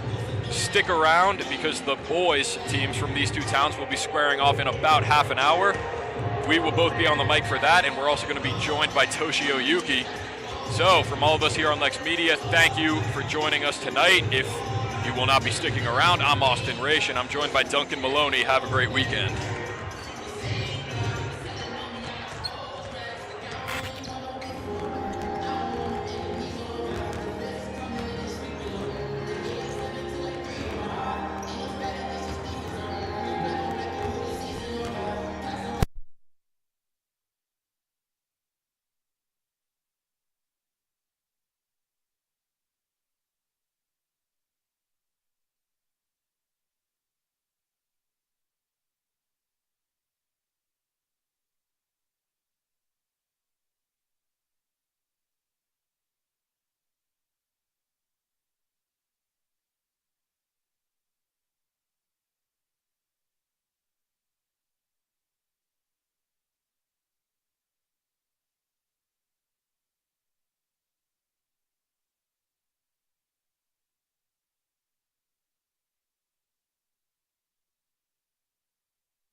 Senior forward and captain number 10, Ryan Asapor. And sophomore forward number 11, Sam Meyerberg. Lexington High School is coached by Reggie Collins, assisted by Scott Shannon, Dan Mooney, and Stephen D. Francesco. At this time, if you're able, I would ask you to please rise for the playing of our national anthem.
Ladies and gentlemen, we will be having a 3-point. We are live at Lexington High School for the second half of our doubleheader between Lexington and Belmont. Earlier tonight, the Lexington girls team got the job done, pulling away after a hotly contested game throughout.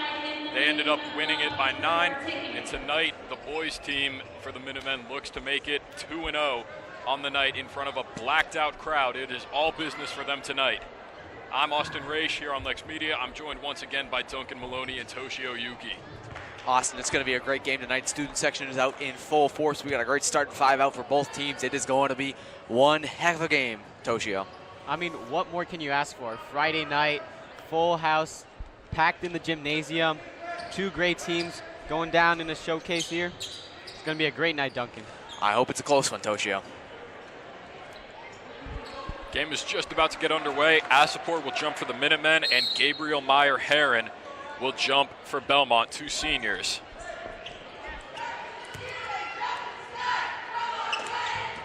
And we are underway. It's Ryan O'Byrne controlling the tip as he feeds it to Damian Lilla. That is not Damian Lillard, even though their names sound incredibly similar. Let's see how he is from 3 first, Austin, then we'll see if he's Damian Lillard. Inside, the shot does not fall for O'Byrne, rebounded by Asapor. Good start for Lexington. Now we need to see that translate defensively, or offensively, rather. Try and get some points here early. Lapone goes to work inside, can't finish. Rebound tipped and taken by Asapor. He goes to work and finishes for 2 over Leo Williams. A great start for Lexington here. Getting the ball in Ryan Asapor's hands, easy 2, great way to start the game. Great rebounds too, Lexington staying with it offensively. Here goes Lilla. Lilla with a quick answer. You sure he's not Damian Lillard, Austin? You sure? That was a pretty clean fadeaway 2 there from Lilla. This is Onger, defended by Hallways. He kicks it out. Meyerberg from way outside, missed badly there. Went off to the left there. Very aggressive, ambitious shot early in this game. Lilla drives inside and is blocked by Amari. But a foul is going to be called instead. Wow. Not sure how I feel about that call, Duncan. Looked like all ball from here. Crazy. Well, you could hear how quickly the crowd went from happy to disappointed. That looked pretty clean from our angle, but the refs disagree. And now Lilla, the only Belmont player at the line right now. Everyone else converging around their coach. Tough from the line to start. Maybe he does not have ice in his veins. Does not. Free throw curse still on for the girls' game, Austin. No one was hitting from free throw line in that one. It seems to be continuing unless he can break it here. He cannot. Lilla misses them both. We are tied at 2 with just over a minute gone in the game as Amari Mao controls it for the Minutemen. He goes to work inside on Williams and kicks it out to Meyerberg. Very fast ball movement. Onger fires and hits from deep. He's cooking right now. That's what you need early in this game. You need plays like that. Swing the momentum. Lilla drives inside and kicks it out. Holloway gets inside and gets the 2. Great cut there from Holloway. The defender didn't even see him. Went back door, easy layup for Holloway. There's a very clean possession there from Belmont after the big 3 from Lexington. Close one there from Meyerberg. He holds on. Mao finds Asapor, who thought about the 3 instead, drives inside, got it to go, and the foul. Great play by Asapor there. Good job thinking about the 3, but then thinking about the smarter shot, and he ends up getting a chance at 3 anyway, so worked out in the end, Toshio. Absolutely, and the 2 captains for Lexington, 7 points, hopefully 8. Great start for Lexington.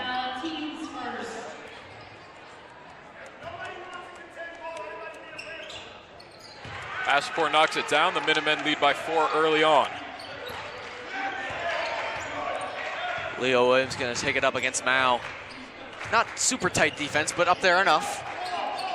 They know they're there at the moment. Inside the mismatch. Another foul. There's going to be a foul called. That's Ryan O'Byrne on Belmont, who had a mismatch on Chris Lapone that he took full advantage of. It's going to be Amari's, I believe his second, if not mistaken. They are going to rule it a shooting foul. And once again, O'Byrne is the only Belmont player at the line because he has to be. Like the strategy from Belmont. And another miss, 0 for 3. 0 for 3. Now O'Brien, not O'Byrne. O'Brien for Lexington will be checking in for Amari Mao after quick 2 fouls. Want to change the momentum a little bit, and O'Brien's a great player off the bench, or he has been in a multiple contests this season for Lexington. They're going to need him here. They're going to call it on O'Brien. And the curse resumes. Still 8-4, so Lexington, good lead, sizable lead right now, but still a lot of time left. They need to keep working. Lapone gets a hard screen from Onger as he looks. Asapor mishandles it inside. It's going to be off of him. Belmont will take over. Good defense by Belmont, forcing mistakes for Lexington. And now Belmont's got a chance offensively to get the game moving. This is Lilla, defended by Meyerberg as he feeds it to Meyer-Heron. Going to work on Asapor as he kicks it out. Holloway for 3, and it falls. Good shot by Holloway. Pretty tightly defended as well, Toshio. That is very impressive. Pretty looking shot from the corner. Great arc. Now he's got 5 points for Belmont early in the first quarter. O'Brien has his pocket picked by Williams. Meyer-Heron comes away with it and gives it to Holloway as he goes quickly inside and now feeds it to Williams, and Belmont slows it down. Meyer-Heron from the top of the key misses short. The Minutemen will take it out of bounds. Curve left of the rim there. Wasn't a great shot. Now Metzger going to come in for Meyerberg. Quick substitutions here, quicker than we've seen the last couple games. Seems like they're trying to get the players some rest, keep the game fluid. Absolutely, Duncan. I mean, 3-point specialists coming in for 3-point specialists, so you're not losing too much here. You just got to sub in the people with a lot of energy and give the guys some rest. Jump is going to be called as Metzger lost it. Lexington will keep possession. Great hustle there from Metzger, diving onto the ground. You love to see that from those bench minutes. Now Lupone's going to inbound it. Lilla on defense. Immediately, it's going to go to Asapor. He gives it right back to Lapone, who drives in and lays it home. Great 2-man action there. Caught the defender a little off guard when he ran from the out of bounds back in the bounds. Nice, easy 2. Good feed to O'Byrne, who scores it over Metzger. Little call and response there. Lexington puts one in. Belmont's got to put 2 more on him. And it's 10-9. It's a close game, Toshio. Absolutely. Great game, just as we hoped. Oh, Lapone with the feed to Onger, and the Minutemen answer right back. Looking high scoring right now. Lexington continues to put points in the basket. And Belmont seemingly continues to answer. We'll see how they do here, but doing well right now, 12-9. Meyer-Heron fakes, drives inside, gets hit, and gets fouled. A lot of early fouls here, Toshio, especially on the Lexington side. I believe that's 3 now. 3, yeah. 2 more until the bonus, and we still are halfway. Just halfway through, Toshio. dangerous territory. Definitely want to clean, especially in a game like this, you want to clean it up because you know it's going to be high scoring. You don't want to give any extra points to Belmont that could be 100% be given.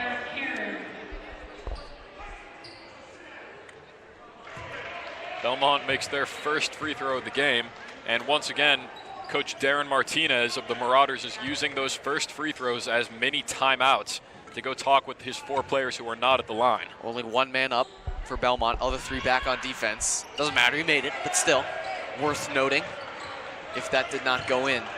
12-11.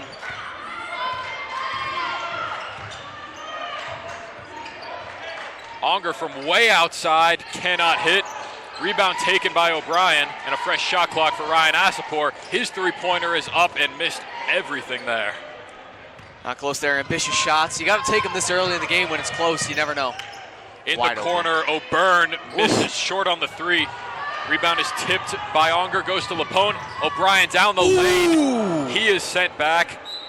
It's going to be out of bounds. The Minutemen will keep it. It was a hard hit to the floor for both Lilla and O'Brien there, Toshio. Surprised there's no foul. A lot of contact there, but good thing no one was hurt. I think everyone on the floor was looking for a foul there. You could hear the whole gym say, ooh. And Lexington's going to have the ball. Lupone going to inbound to Onger here. Jasper Reddick just came in for Belmont. He replaced Leo Williams. So that's the first substitution of the game made by Belmont with 3:20 to play in the first. O'Brien goes to work inside. Got to throw it out, got to pass it out. 3 defenders. He loses the ball, but it goes out of bounds before Lilla can track it down. The Minutemen will keep it with 15 on the clock as Nazir Mendez, Steven, and Brendan Schwartz get their first minutes of the night. Asapor and Lapone will take a seat. Keeping it fluid, keeping players rested. Like to see that. 15 seconds on the shot clock. Would love to see a little more passing from the Lexington side here. Try and set up a good opportunity, but they don't have long here, Toshio. 10 seconds on the shot clock. O'Brien feeds it to Onger. Got to put something up here. He works his way inside, cannot hit. And that's the problem. When you don't have that much time, you're not going to get a good opportunity like Belmont's going to get here. Holloway wide open, misses short on the 3. Rebound grab by Onger, and the fast pace continues. Schwartz on the baseline kicks it out to Onger. His layup is no good, but a foul will be called. It's a wild call there. It's going to go to the line. Looked all ball from a distance, but unfortunately for Belmont, made a little too much contact, and now Onger going to go to the line. Get a chance to extend the Lexington lead, the ever-thin Lexington lead, just 1 point at the moment. Braden Dargon checking in. Haven't seen many subs from Belmont yet in the first quarter. That's only the second one there, Toshio. Lexington's made 4, so much different. We'll see how that impacts, especially later in the game, because is Lexington going to have a more rested squad than Belmont? Onger makes 1 of 2, but Schwartz keeps the possession alive. Here's O'Brien on the wing, out to Onger at the top of the key, and it falls. Cooking. No doubt about it. That shot was clean right there, Austin. He could tell from that release it was going in, the way he backpedaled right on defense. Ooh. Reddick gets inside, he lost it, no foul called. In the corner, Lilla misses the 3, Metzger grabs the rebound. Back rim there, just a little too much on it. And now Belmont's at risk of falling even further behind, 16-11 right now. O'Brien goes to work on Reddick, and he will draw a foul. O'Brien at the end there tried to sell the shot. He's like, oh, let's go for a shot, but unfortunately, he was not. And now checking in is Tamersay. Now both teams have 3 fouls apiece. 2 more till bonus. Even up there, Lexington definitely has cleaned it up a little bit from the start. Just 2:08 now left in the first quarter. Here's Mendez Steven, who gets the screen from O'Brien, and an offensive foul is going to go the other way there. O'Brien was moving too much on the screen. Just to say, O'Brien, good idea, but not the best execution. It's going to change possession at a moment when Lexington could have started to pull away. Now Belmont has a chance to get back within 1 possession.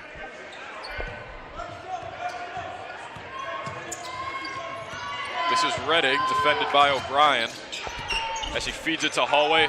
Mismatch on Mendez Steven results in 2 points. He's going to be someone to watch out for this entire game. That was a very smooth possession right there for Belmont. Unger fires away and hits my again. goodness. Darren Unger with his third three of the ball game. The Minutemen lead it by 6. Toshio, he is cooking right now. Cooking is an understatement. He has 12 points in this game. Right as you were saying, Lexington was starting to lose its momentum. They just regained it back. Darren Unger's been a force in that. Oh, Zai gets it to fall in the foul. So once again, Belmont answers right back.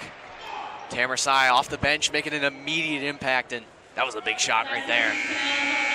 It's plays like that that are going to keep Belmont in this game. Meyerberg comes back into the game for the Minutemen, and Jaden Ellison will also get his first minutes of the night.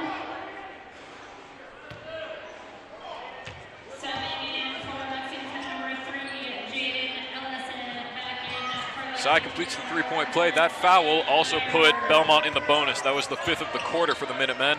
So they will be in the bonus for the next 80 seconds. Unger cannot hit from way outside. I don't know if the gym would have been able to handle that. The roof might have blown off. He checked. Just feeling it.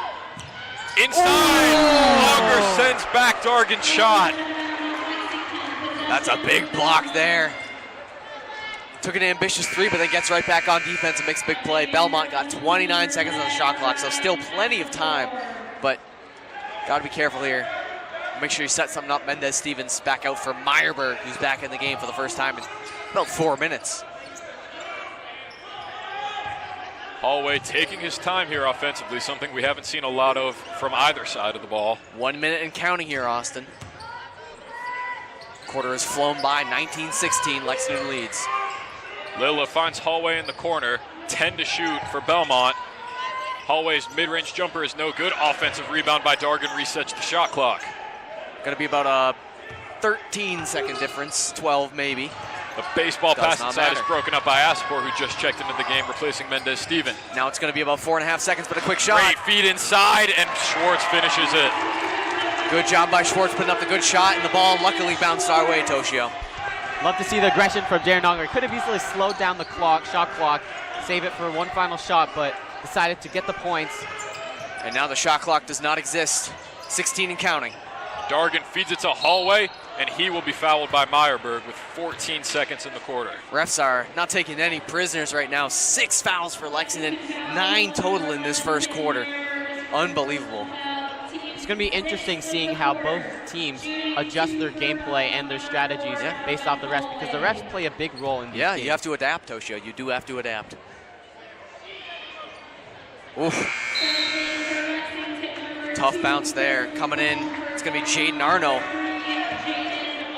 I believe he's the quarterback for the Belmont High School football team. Yes, he is. When they came to town a couple years ago, I was used to saying his name on basically every play Belmont was on offense. He made a huge impact in that game, getting Belmont the victory. Now with 14 seconds left, the Minutemen have time for one final possession.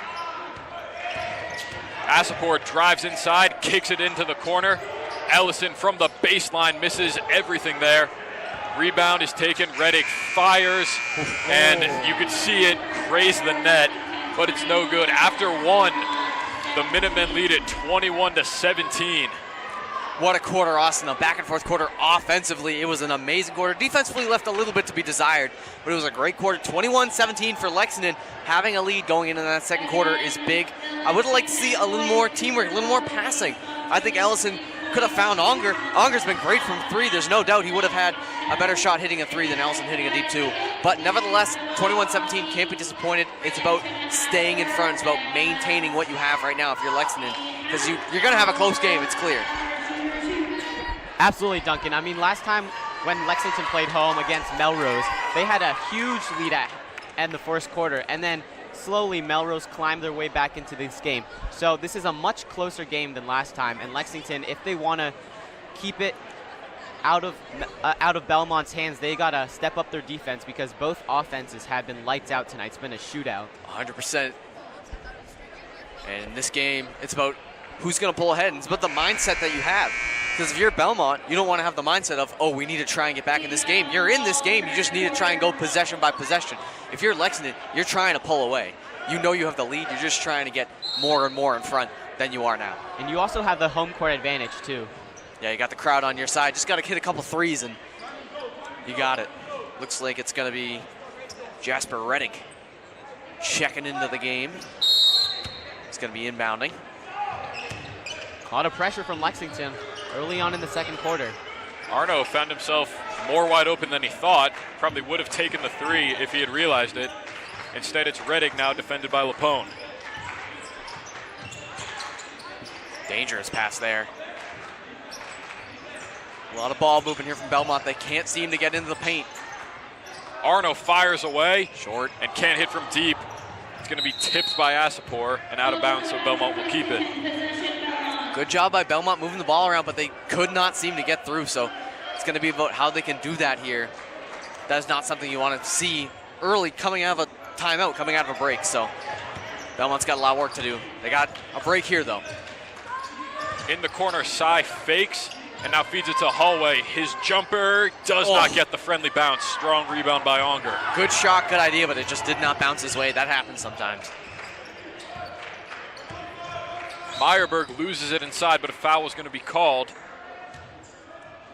That's going to go against Reddick. That is his second of the game thus far, as Amari Mao will check in, replacing Ellison. Amari Mao's first time back in the game in a while. Speaking of Hobbs' strategy here of keeping the legs fresh. And Mao's a defensive menace. He plays aggressively, but with the refs being a lot more strict, it's going to be interesting how he changes his defensive style. Arno was trying to do a little too much there. Asapor takes it away from him. It's a 3-on-2 for the Minutemen down the court. Asapor's wild shot does not fall, and Arno gets the rebound. He had Mao wide open in the corner there. Maybe one more kick leads to one more open three, and that could have changed the second quarter. No points here through about 1:15. See if Belmont can break it. Reddick can't hit from deep. Just a Rebound little off to the left fought there. for. Unger's got it. Lexington going to try and get the scoring going here in this third quarter. Very different from the first quarter, or at least from what we saw. Asapor on the baseline finds Mao in the corner. Unger outside, cannot hit. Rebound Arno. Slowed it down just a little bit, but he's going to drive right back in. Over Lapone, it can't go. Now Asapor down the other way. Unger feeds it to Lapone down the baseline, and he takes the easy two. First points just about 2 minutes into this quarter. Subs looking like they're already getting ready to check in because coaches don't like that. They saw a first quarter that was offensively strong, and now they come in the second quarter and they're being shut down. That was three misses badly there. Mao finds Meyerberg all alone for the easy two. Timeout Belmont as the Minutemen's lead has gone up to 8. That was an easy timeout to take if you're Belmont. Know the game's starting to get away from you. You haven't gotten any points since about the 1 minute mark, or beyond the 1 minute mark of the first quarter. So make some changes here, get some subs in. Just try to do something, try and get some points going. You don't want this game to get away from you. Plenty of time left though, that is on their side. And speaking of missed shots, they've had some pretty good looks. I mean, Lexington's definitely tightened up their defense a little bit from the first quarter, but I think if you're Belmont, you just got to keep shooting, and hopefully they're going to end up dropping and turning into points. 100%. They didn't have bad shots. Holloway had a shot over here that was pretty good from mid-range, and it just didn't bounce the right way, and that'll happen sometimes. You just got to stick with it, because if you continue to make those kinds of shots, they're going to start falling, and you're going to start getting back in this game. And unfortunately, for those last two possessions, the bounce went farther and took a unfortunate direction for Belmont as Lexington got two fast break layups. See if any changes come for the lineups. Nothing on the Lexington side. I imagine there's going to be a sub. Brian checked in for on the Lexington side for Unger, getting him some much needed rest. When Belmont called the timeout, they had 4 players waiting to check in, and it looks like we're going to see most of them here. Leo Williams, Damian Lilla. Got to see the 13 of Gabriel Meyer-Heron and more. Belmont has 4 starters out on the floor. That's everybody with the exception of Braden Dargan. And he's the one who feeds it inside. Meyer-Heron gets the extra pass and takes the easy two. Great start out of the timeout for Belmont. A clean possession. Crispy, Austin. That was crispy. Oh, good steal. Stolen. It's going to go out of bounds. Last touched by O'Byrne. He strong-armed him there. That was wild. Seemed like Chris Lapone would have ripped and drove to the hoop, but he swiped that out of his hands. Lapone feeds it to Meyerberg, Wow, who hits from deep. that was a deep three. Like seeing these shots, Austin, because Lexington has the confidence to know they can go in.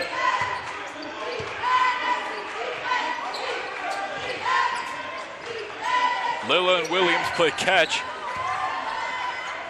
And one more time, and now Dargan inside gets it to Meyer Herron, defended by Asapor, and a foul will be called. Lexington is not letting them get any shots off easily. It is evident in the score right now.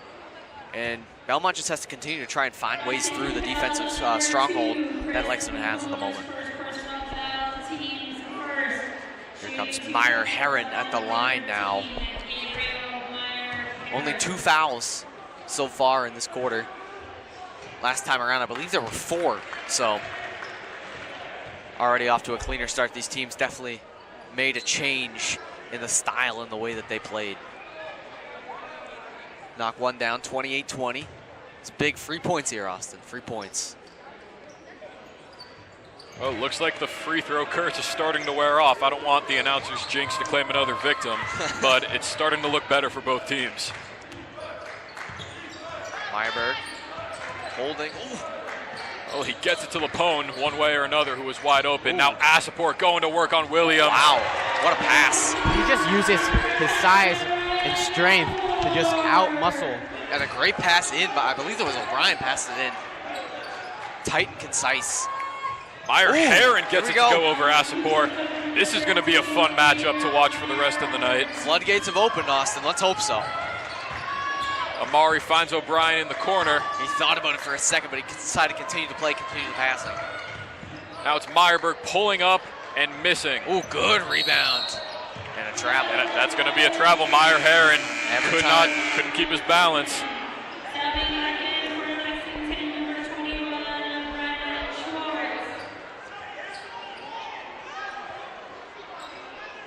And gonna have some arguments on the Belmont side, but that's gonna happen every time when a player falls down.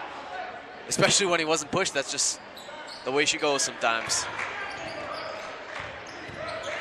Meyerberg drew 2 quick defenders. Ooh, he'll take it himself anyway, and he gets sent back by Dargan. You got a little fancy here, Toshio. Absolutely. That was going to be a highlight reel if it wasn't blocked, but the block made it a highlight too. Oh, the camera down there. SC Media had a prime angle if that was going in.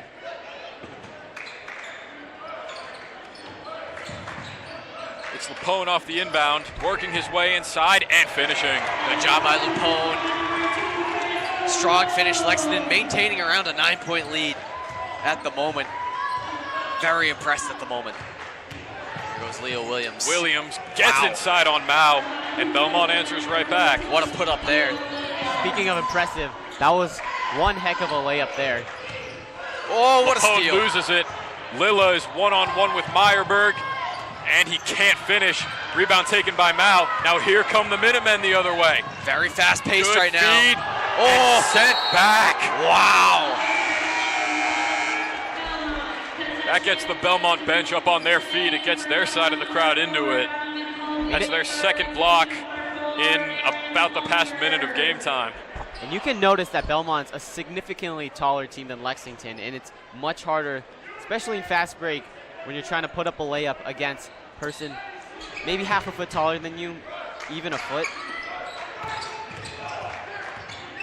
Onger back into the game, feeds it to Lapone, who can't hit. And now we're going to get an over-the-back foul that'll go against Brendan Schwartz. Shot was just a little too straight, didn't have the arc on it. Unfortunately, it's going to go rim and out. 32-25, 3:15 left, the second quarter. Gone by pretty quickly. Very fast-paced quarter compared to the first quarter. This game has definitely sped up a lot. Neither of these teams have done anything to slow it down, and they don't need to at the moment. Holloway gets the feed from O'Byrne. Lilla in the corner. Can't hit from deep. Offensive rebound is put up and in by O'Byrne. Good job by O'Byrne. Saw he had a wide open shot and he got back up very quickly. Cut the lead down just a little bit more. Now it's down to 5. Slowly but surely, Belmont has come back. Oh, good job by Lilla. Unger has it stripped. Wow. And amazing. it's off of him. Great effort there. I mean, Darren Unger, it's hard to stop him as a great player, but he just took it out of his hands, and then it went off Unger himself. And now Aspor back in the game for Schwartz. We're going to get a And timeout called by Coach Hobbs. Smart to feel the game starting to change a little bit, even though it isn't within one possession. The game is starting to change. The winds are shifting, and you need to get on top of that. Even though there's only 2:40 left, this game could turn on its head within the next 40 seconds, Austin. So anything could happen here, Toshio. Duncan, if you're the coach of Coach Hobbs, or the coach of Lexington, Coach Hobbs, what are you trying to preach to these players going this timeout? What a wonderful question, Toshio. I think personally, there'll be two different things that I'm preaching. Offensively, I want to preach passing. I want to preach slowing this game down. It's been very fast-paced, and I think that's kind of allowed Belmont to get back in this game. So I think you want to slow it down just a little bit, keep that passing, keep that teamwork, but overall slow the game down. Use up that shot clock. You got 35 seconds to shoot for a reason. You don't need to take 5. And defensively, just continue to stronghold. Try and stay out of foul trouble. They've done a good job of that so far, but you never know. And overall, just continue playing great. I mean, they've extended the lead since the last time out, or the lead has shrunk since the last time out, but I felt like the quality of play has been better. They just need to get the shots to fall. Absolutely. They've cleaned stuff up a lot, especially on the defensive end. Maybe a few more rebounds boxing out their opponent, because Belmont's got a couple second chance efforts and points in the second quarter. But defensively, they've stepped up their game a lot.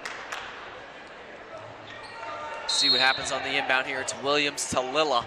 Lexington's eased off the full court pressure, maybe giving their players a little bit of rest here. But Mao is waiting there. He's going to press up as soon as he gets on the other side of the court. Meyer Heron goes to work on Asapor, and this time Asapor wins the battle. Mao feeds it up ahead to Meyerberg. His shot does not fall. That's going to have to be a foul there, yep. At least a Belmont ball, but that was, yeah, it's going to be a foul. That was Darren Onger, who came in hard trying to get the rebound and crashed right into Donovan Hallway. Speaking of slowing the game down, Duncan, I totally agree with you, because I think on that fast break, he could have slowed things down. He double teamed, could have passed it out for a better shot. Put up a tough shot and didn't go. Nice little hockey check by Onger as well. Like to see that. Good form. Mao Good tips steal. the pass, Come on. gets the steal, and lays it home. There it is. Great job by Mao. Calm, cool, and collected. And he puts it away. That's an easy 2. Now Asapor on the other end. He takes it down the lane.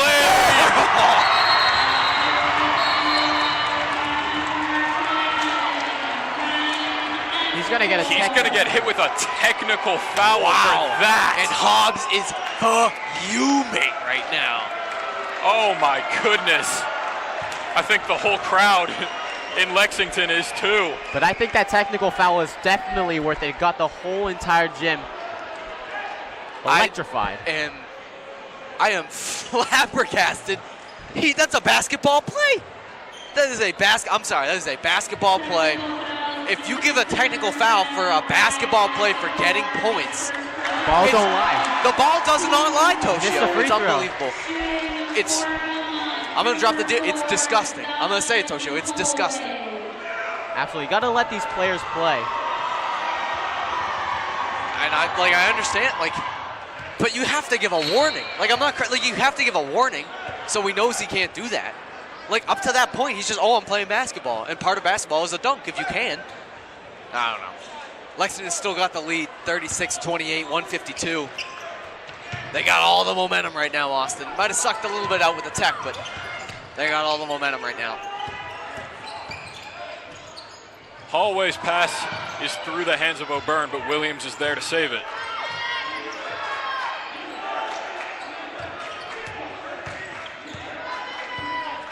Now Belmont's slowing the pace down a little bit, just over 10 seconds. Ooh.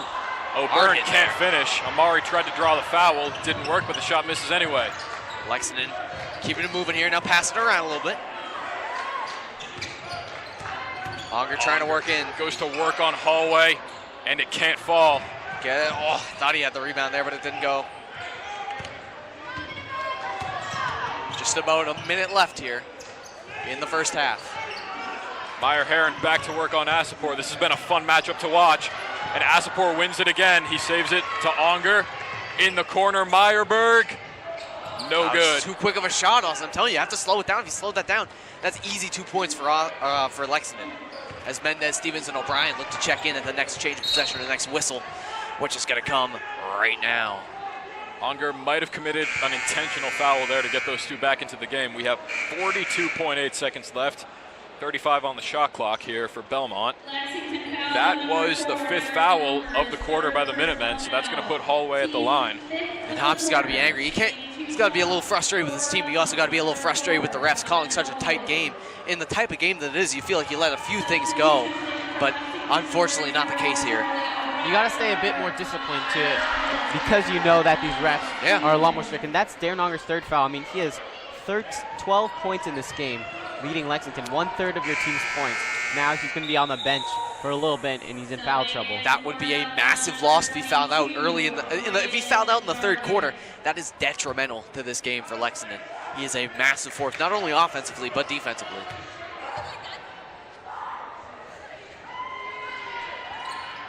Holloway makes 1 of 2. The Minutemen lead by 7 with a 7-second difference between the shot clock and the game clock. Lapone finds Asapor in the corner.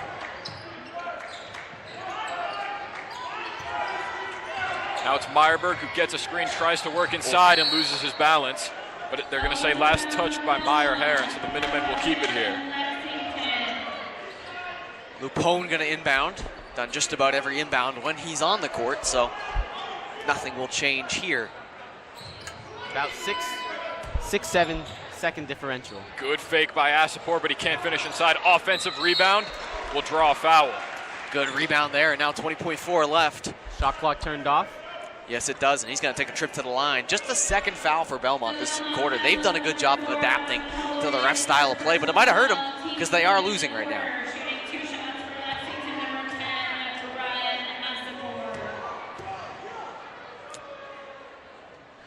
Nails the first one, gets it up 37-29. Now Ryan has 10 points. Try and make it 11 here.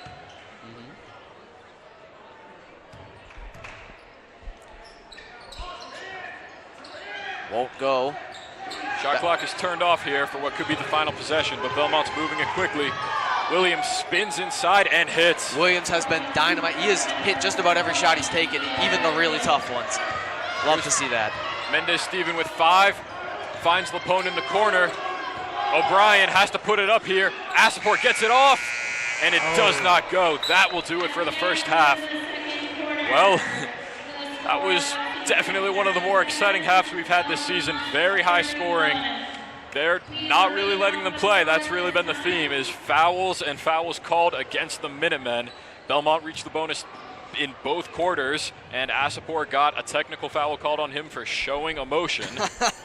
100%, Austin. It was a great half, 37-31. It's about finding your moments. Lexington has found their moments, and they pulled ahead a little bit. And other than that, it's been back and forth, so really good half. Toshio, take us through some of the stats for that half. Who led both teams in scoring? For Belmont, it is number 4, Donovan Holloway. He's been lights out, utilizing his height advantage to get some easy points down in the paint. And for Lexington, Darren Unger with 12, Asapor with 10, senior captains leading this Lexington squad on offense. And now for halftime, we got a free throw contest. Toshio, you better win this. Yeah, good luck, Toshio. We got a little bit of extra time between the halves. Normally it's 10 minutes. This time we have 12 minutes. Second half begins in about 11 and a half minutes. From Austin Race, Duncan Maloney, and Toshio Yuki here on LexMedia. We will see you then. Stick around to see the free throw contest at halftime. Watch Toshio win. Yes, sir. Good luck, Tosh.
We are back at Lexington High School for the start of the second half between the Minutemen and the Belmont Marauders. Well, for the first half, we saw a lot of action, to say the least. The scores right now is 37-31 in favor of the Minutemen. The theme of the night is the officiating. There were a ton of fouls called on both sides, most notably the technical foul that got called on Ryan Asapor for doing literally nothing after he dunked it. The fans definitely disagreed with it, and who knows if we're going to see more of that or not as we get set for the final 16 minutes here on LexMedia. I'm Austin Raish. Once again, I'm joined by Duncan Maloney and the free throw contest champion, Mr. Toshio Yuki. Winner, winner. You got a nice hat. Put me in, coach. Put me in. See how this third quarter goes. Second quarter, much lower scoring than the first quarter. Lexington put up, I believe, 21 in that first quarter, and the second quarter only put up, quick math here, 16. So definitely a little less productive, but we'll see how that changes as we get into this third quarter. A little halftime break, a little time to reset, Toshio. You can call that second quarter a little bit of a stalemate. Belmont scored 14 points there. So underway we are in the third quarter. Lexington starts off with possession. It's Amari who kicks it to Unger for three. And right out of the gate, Darren Unger picks up where he left off. That is how you start a quarter. That's how you get the momentum swinging in your direction. Great way to start. Here's Meyer Heron. Him versus Asapor was one of the most fun matchups we've seen in a while. Williams wants to answer, and he does. Leo Williams has put up just about every tough shot that has been asked of him, and he's got it in. He is a valuable asset on this Belmont side. Mari finds Unger again, and he can't answer this time. That would have been his fifth three of the ball game.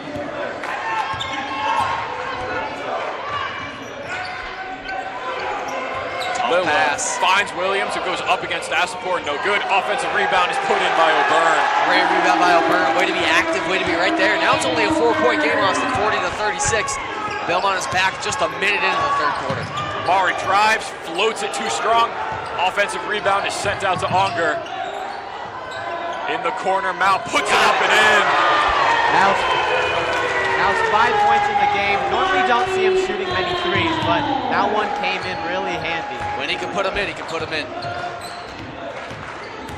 Meyer Heron spins inside and gets it to fall going up against Asapor. A little English on that one. Now Asapor wants to answer. Meyer Heron hits the deck. No call. The shot goes down. Try to draw the foul, didn't work. Lexington 45-38. This game picked up right where it left off. Very fast-paced. Meyer Heron loses it, but a foul is going to go against Asapor. First personal foul for Ryan Asapor.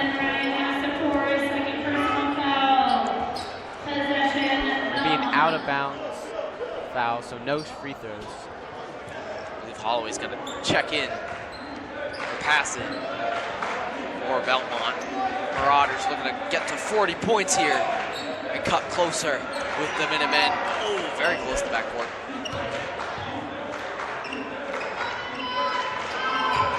Williams trying to find something on Unger as he's forced backwards.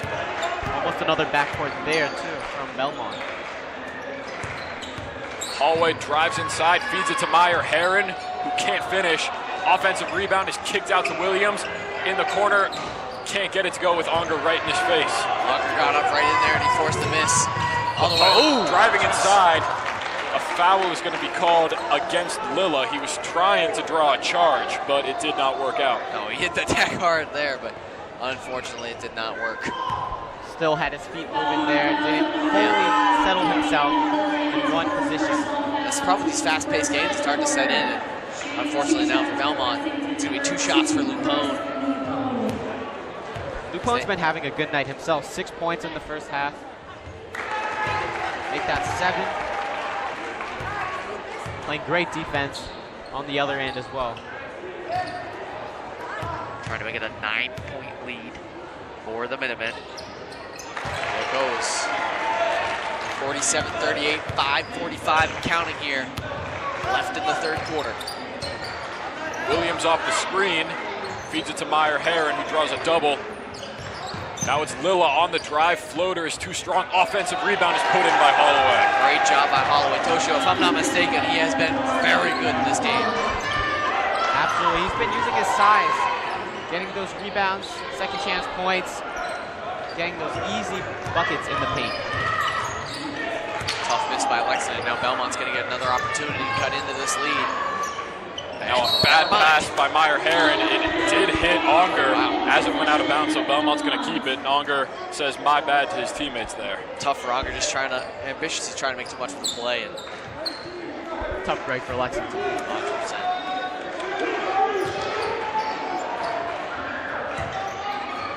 Williams zips it over to Meyer Heron, whose pass is picked off by Asapor. The Minutemen with numbers down the lane. Asapor hits the deck hard, but it's going to go against him.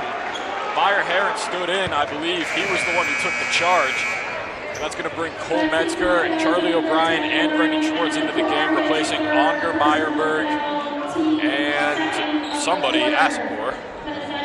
Problem with that possession, Austin should have slowed it down a little more. He just tried to make too much of a layup, tried to go where there wasn't a lane, hoping for a foul, and it ended up being against him when he had a player out wide who was open. I believe it was Meyerberg. Absolutely, Duncan. And like you said earlier, when you're in a fast-paced game, it's hard to slow down your feet, slow down the pace of the game.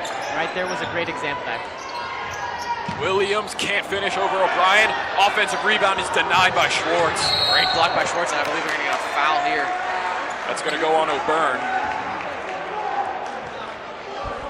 Schwartz is a little shaken up, but walking by himself. It's a good sequence for him, getting the block on O'Byrne, getting the rebound, and then drawing the foul. 100%.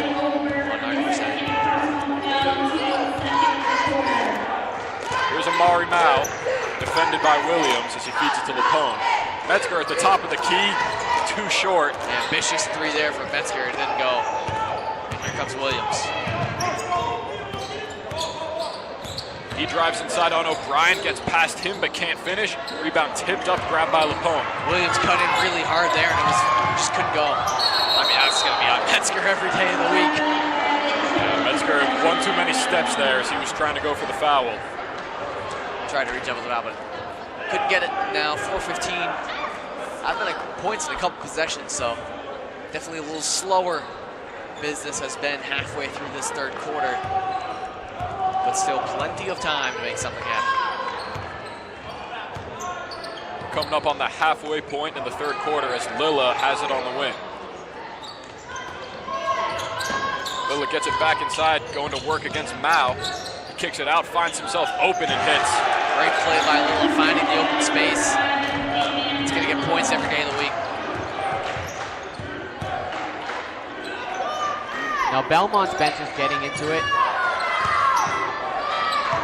Rallying up their defense. Lapone finds Mao as he drives it on the baseline. Good feed to Schwartz for the easy two. 51-42, put the 49. Football score here. Dude, there we go. That's how I deal my points, 49-42. Very high scoring football game. Meyer Heron has a mismatch on Schwartz, but he cannot turn it into points. Ooh, O'Brien tries to save it. He ends up giving it right to O'Byrne. That was a really risky play. I mean, did not pay off. You have to go low. basket. You have to go lower than that. You have to go for the legs, and he went right in his gut. Amari nearly loses it inside. He gets it to Schwartz. O'Brien now inside. Does not get the bounce. Rebound taken by Meyer Heron. Up ahead to Holloway. And it's broken up and stolen by O'Brien, but he will go out of bounds. Now we're going to get Darren Onger coming back into the game for the Minutemen and for the Marauders. It's going to be Dargan and Reddick coming back in, replacing O'Byrne and Lilla. Lilla has been very good this game.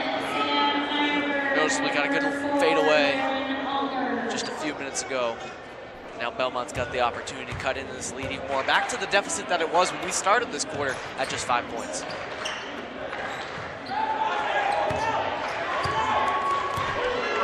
Now Belmont slowing things down wisely.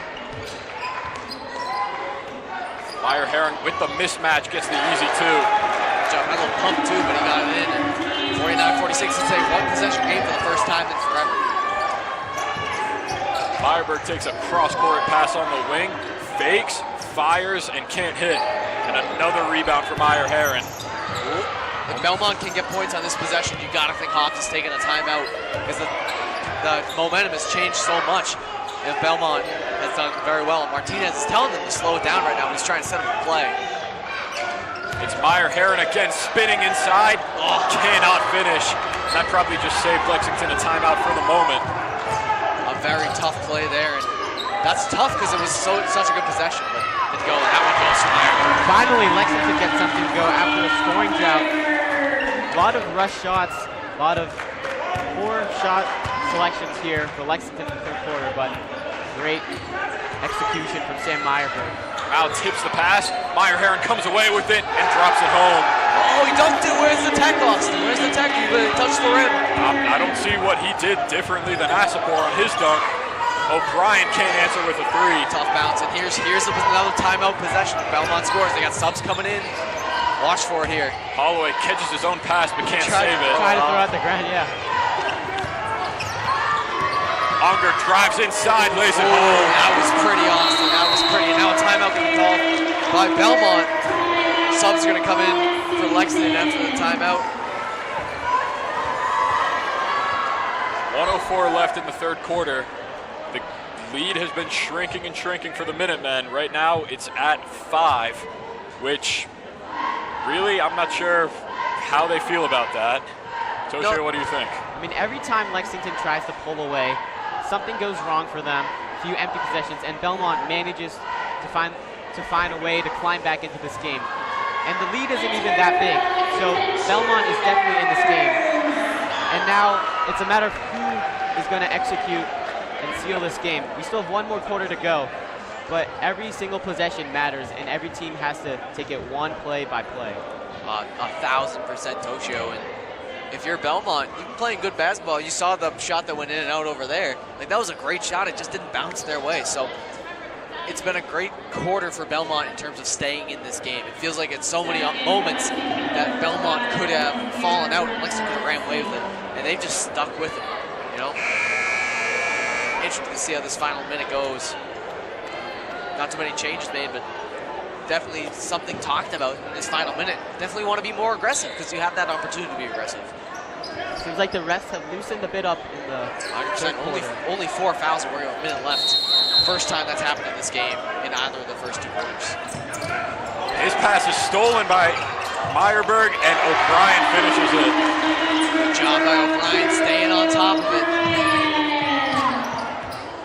More opportunities here for Lexington to pull away.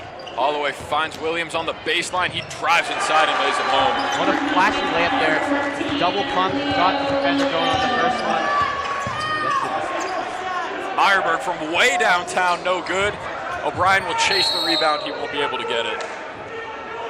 Now we're going to have less than a second difference between the shot clock and the game clock. Called 7/10. So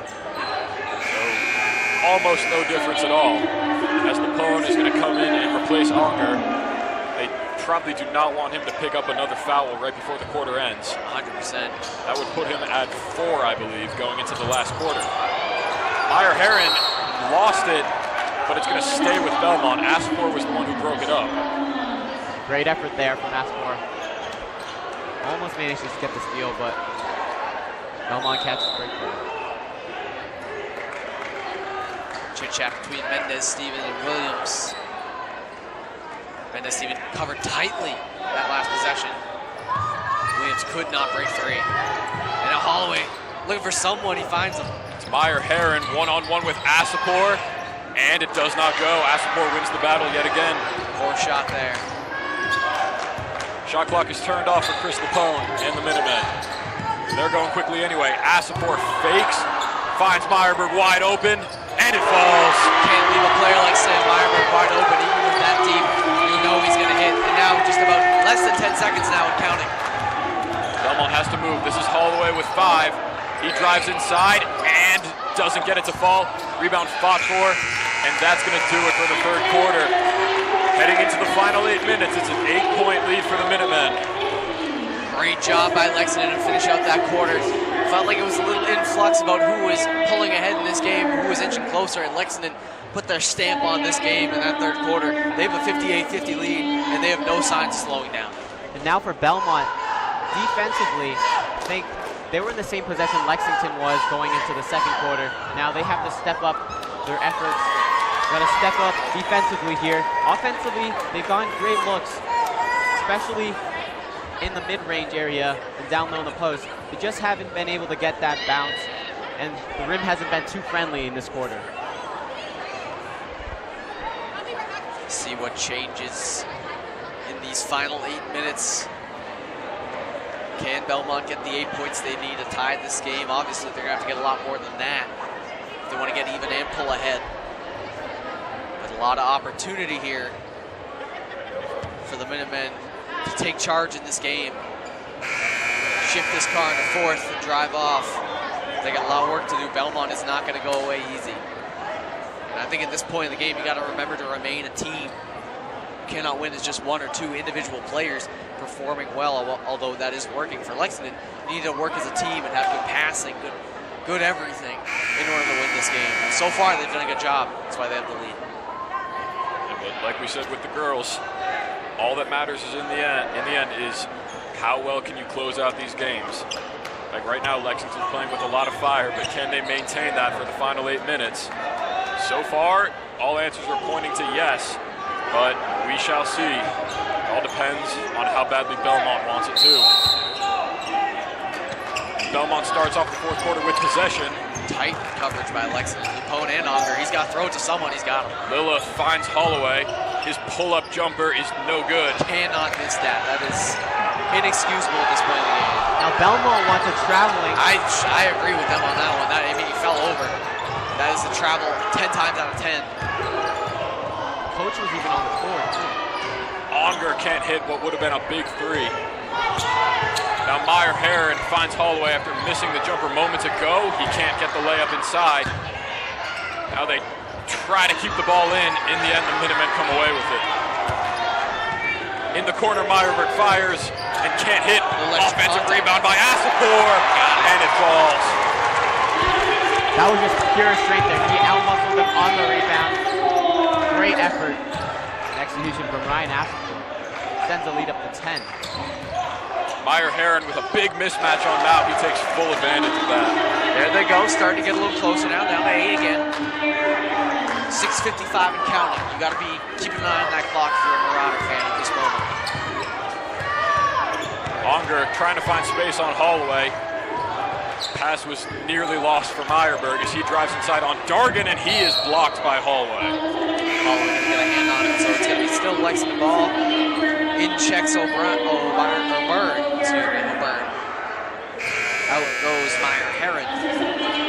Charles Tingos checks in as well. Haven't really seen much of him this First game.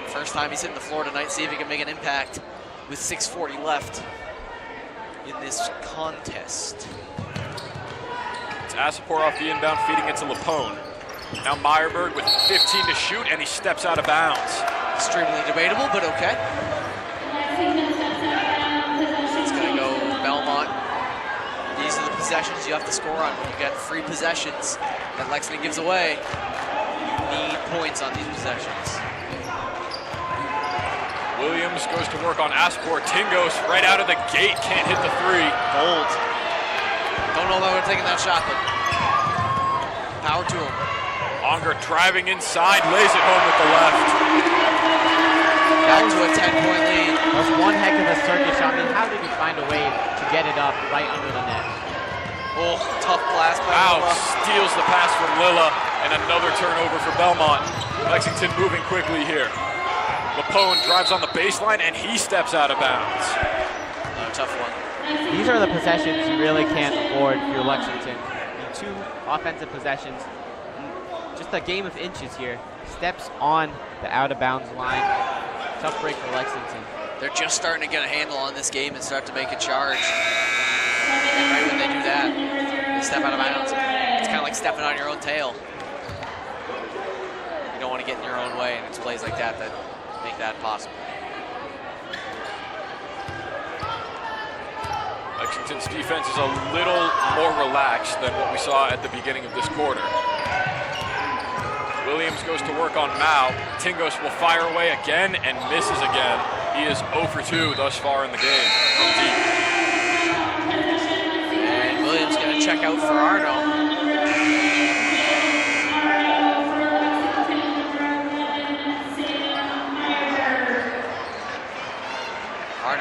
tight on Amari Mao.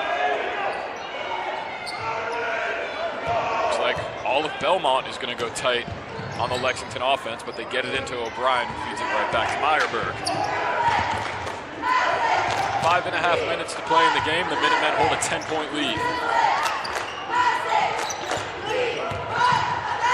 Unger gets inside and makes it 12. If you're O'Byrne there, you have to make a switch and get on Unger when he's driving in like that. It's plays like that that they're going to keep Belmont out of this game. Third foul on Charlie O'Brien. Not good, just checked back into the game. Just the first of the quarter, so that is very good for Lexington. That could change in a flash, so you want to make sure you're not getting in too much foul trouble at this point. And going back to the last possession, Duncan, if you're Belmont, you could even double team Darren Unger when he's driving in, just stopping, because he has 21 points in this game. Lilla's pull-up jumper is no good. We've seen him make that a couple times this game, but not right there. Mao goes to work inside, finds Asapor for three. No good. A little off to the right there, a little too much power, a little too much spin. Probably could have swung one more to Unger, who was wide open at the top. Ooh. O'Brien hits the deck, Holloway's wide open and he hits from deep.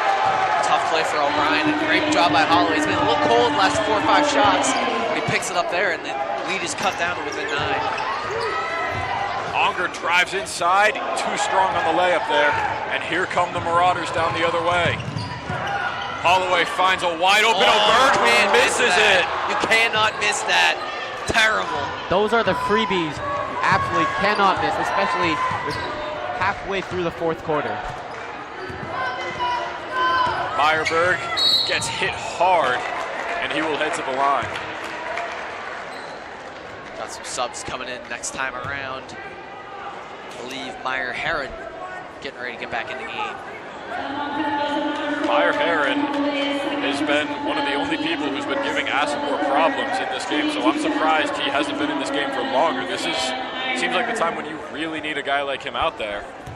But instead, Belmont is sticking with guys like Arno and Tingos, who have barely played at all tonight, and not their starters. Tingos over from the three-point line, took some very ambitious threes, we call it. Interesting coaching decision, because Meyer Herron only has 1 personal foul tonight. And normally you would see coaches benching their star players if they have more. Now Tingos goes out. Nice few minutes there from him. See what happens here. Second free throw, 10-point lead at the moment. It's gonna stay that way for now. Here comes Holloway up the court. This is Arno defended by Meyerberg, who finds Lilla, defended by Mendez-Steven. Belmont working it around as O'Byrne feeds it to Arno. 15 to shoot here. Meyer Herron's three is blocked by Asapor. Oh, stolen away by Holloway. Unger nearly lost it. It's on the ground. Holloway for three. No good. Ball is on the ground again. Loose. That's going to be a jump. Fight for it. It's going to be a jump possession, Lexington. Surprised there's no foul on that wild possession there. Lands on Darren Unger's head. Wild possession there. And here comes Mendez-Steven, the inbound to Lupone. Lexington looks to add to the lead. Already 10 points at the moment. Lexington just passing it around. And it's nearly stolen away. Unger comes up with it. He is met at the rim, and he will go to the line. Tough foul there for O'Byrne, but kind of had to take that one in order to not let him get the points. Now it seems like Belmont's shooting themselves in their own foot, making costly mistakes. Not much time left to go in the fourth quarter. Earlier it was Lexington making these mistakes, but Belmont missing easy layups, turnovers, fouls. And this is the point of the game where Belmont can't really afford to make those kind of mistakes, and yet they're making them, so it's tough in the moment.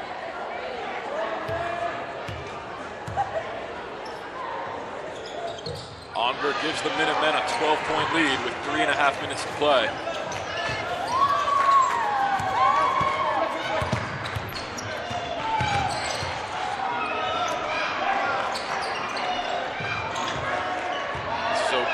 wing, feeding it to Meyer Heron on Asapor, and he gets it to go, and the foul.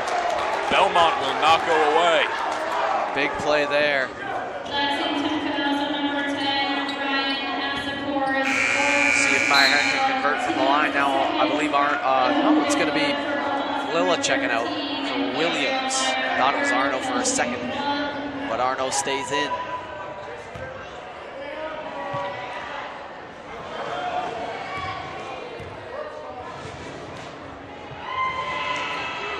Meyer Heron completes the three-point play. It's back to a single-digit lead for the Minutemen.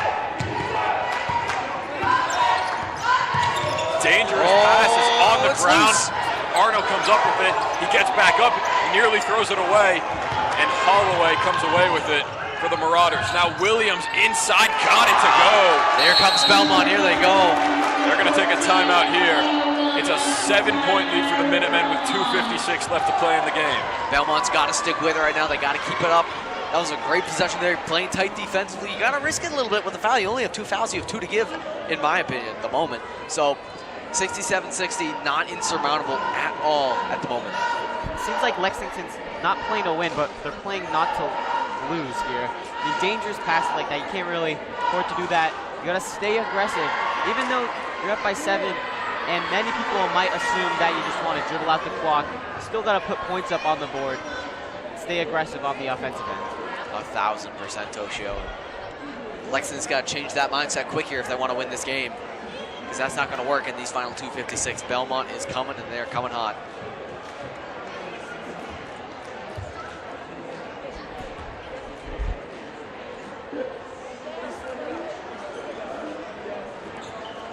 .56 left in the fourth quarter. It's been an offensive game, 67-60. See if the boys can pull out a win just like the girls did just about 2 hours ago. Also winning over the Belmont girls team. They hold the lead right now, but there is a lot of work to be done in the final 2 minutes and 56 seconds. It's going to be Chris Lapone to inbound. Belmont going with a heavy press here, but they get it in cleanly to Amari Mao.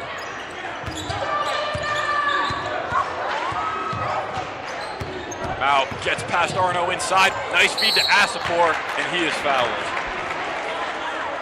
Great pass by Mao there to get it up to Asapor, and then Asapor drops the foul.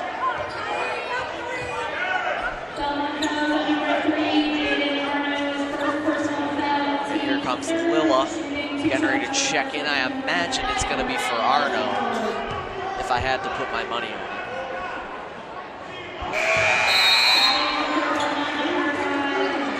And you were right, Duncan. There we go. We were a little surprised earlier that Arno wasn't checked out when Williams came back into the game, but now I believe Belmont has all 5 starters back out there. Asapor makes 2 of 2. The Minutemen lead by 9 with 2:46 to play. 69-60. Nice score here for the Minutemen. As Lilla goes up here to try and get something going. He does work on Mao, and it's good. Talking about that substitution change there. Definitely making himself useful here. Meyerberg from the baseline, in and out. Rebound Williams. Here they come. He continues to push it. It's a 3-on-3. Lilla inside, can't hit. Offensive rebound by O'Byrne is stripped away by Onger. Good play there. Good call by the refs. Onger going to work on Williams. The floater falls. Ooh, the shake and bake from Darren Onger. 25 points. Coach Hobbs tried to call a timeout at the end of that play, but the refs didn't see him. Lilla gets blocked inside by Onger. Hobbs wants him to settle down, I agree. Meyerberg the 3!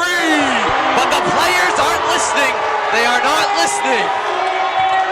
74-62, Lexington has got it right now. Meyerberg might have put the dagger in this game. Williams can't respond. Rebound tipped, grabbed by O'Byrne. And kicked back out to Williams, who lost it. Onger comes away with it. Up ahead to Asapor. No whistle that. That's a travel there, but they're going to call. A jump is going to be called. Belmont will take possession. Works out for Belmont either way. Now down 12, 122.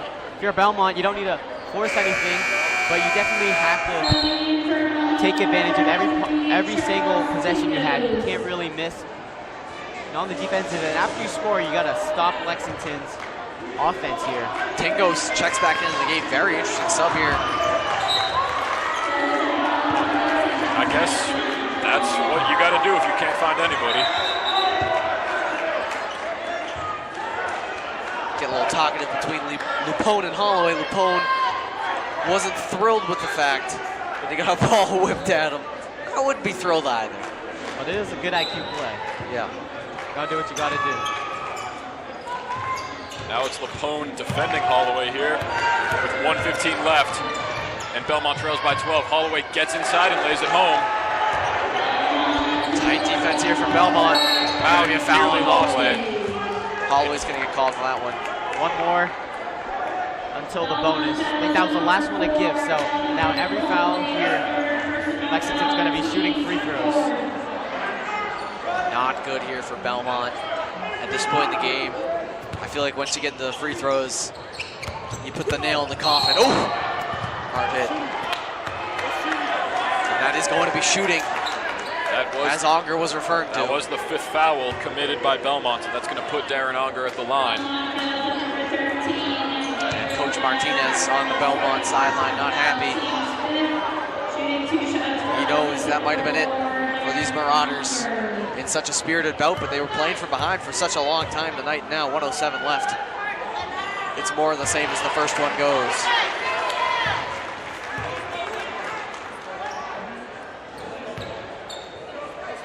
.67 seconds left as the second free throw is about to go. And it hits. 12-point lead for the Minutemen as we are about to hit the 1-minute mark. Tingos checked back into the game moments ago as he feeds it to Meyer Heron, who loses it. Asapor comes away with it. And he is just going to take as much time off the clock as he can. Auger gets it inside, gives it back to Asapor. Belmont not fouling right now. I think that's indicative of how they feel about this game. Well, Lilla comes up with the steal. Belmont has numbers up ahead. Meyer Heron gets the easy 2, but the clock continues to run. It's a 10-point lead for the Minutemen. Belmont better start fouling soon if they want any chance, and they will. With 31.8 seconds, the shot clock has been turned off. Now down 10, it's not, a comeback isn't impossible, but it's definitely not very probable here. It's going to be on a wing and a prayer if they can get 10 points in the next 31 seconds. And much like the girls' game, Belmont down much late, under a minute. You see the Belmont fans starting to pour out of the bleachers here in the Ralph E. Lord Gymnasium. They know the fate of their Marauders, and it's another notch in the loss column.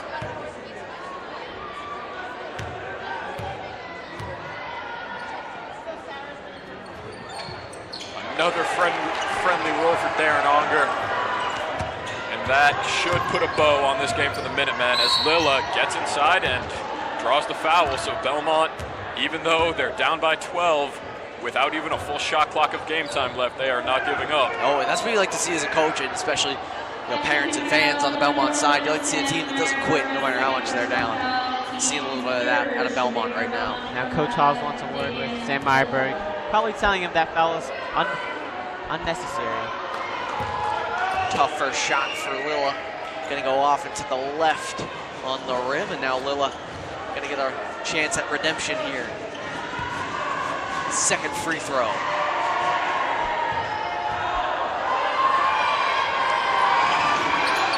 And he misses them both. Rebound by Lupone, who steps out of bounds. That's like the third time they've done that. I don't know if they've stepped out of bounds once, Austin. I'm gonna be so honest.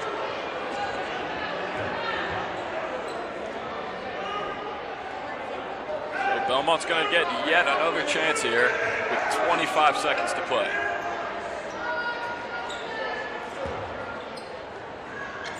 It's Tingos, who tried to stop himself from traveling, but did not work.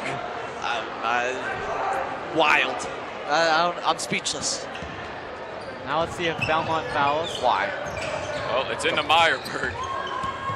They haven't fouled yet. I wouldn't anticipate a foul at this point. I don't know why they would. Lexington just passing it around, and Mari comes away with it. And it appears that is going to do it. The Lexington Minutemen defend their home court on Friday night, and they complete the one-day sweep of Belmont. Both the boys and the girls teams of Lexington defeat the Marauders at home. What a great game, Austin, and it was all Lexington all day. The score is very indicative, 78-66, a 12-point win. Lexington was out front for a majority of this game, and they luckily got the win. They held on. Just a great all-around performance. Obviously, still things to work on, but great performance all around. Toshio, walk us through our top performers today. I mean, I think, just going back to the game, that last couple free throws from Darren Unger, where it looked like it was going in, went out, went back in. I think that really represented the game. You know, you didn't really know who was going to win. It looked like Lexington had control, then Belmont clawed their way back in. But in the end, Lexington won, and a great effort from Belmont. It was the Twin Towers, Donovan Holway and Gabriel Meyer-Heron. 20 points for Heron, 17 for Holway.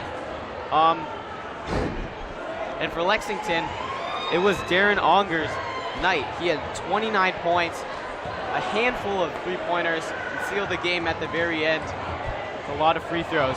And great effort from Lexington here, great team play. So once again, final score from this game, Lexington 78, Belmont 66. And before this, the Lexington girls took down the Belmont girls by a margin of 9 points. 2 wins against the Marauders for the Lexington Minutemen tonight. From all of us here on LexMedia, thank you for being with us. Have a great weekend. From Austin Raish, Duncan Maloney, and Toshio Yuki, we will see you next time.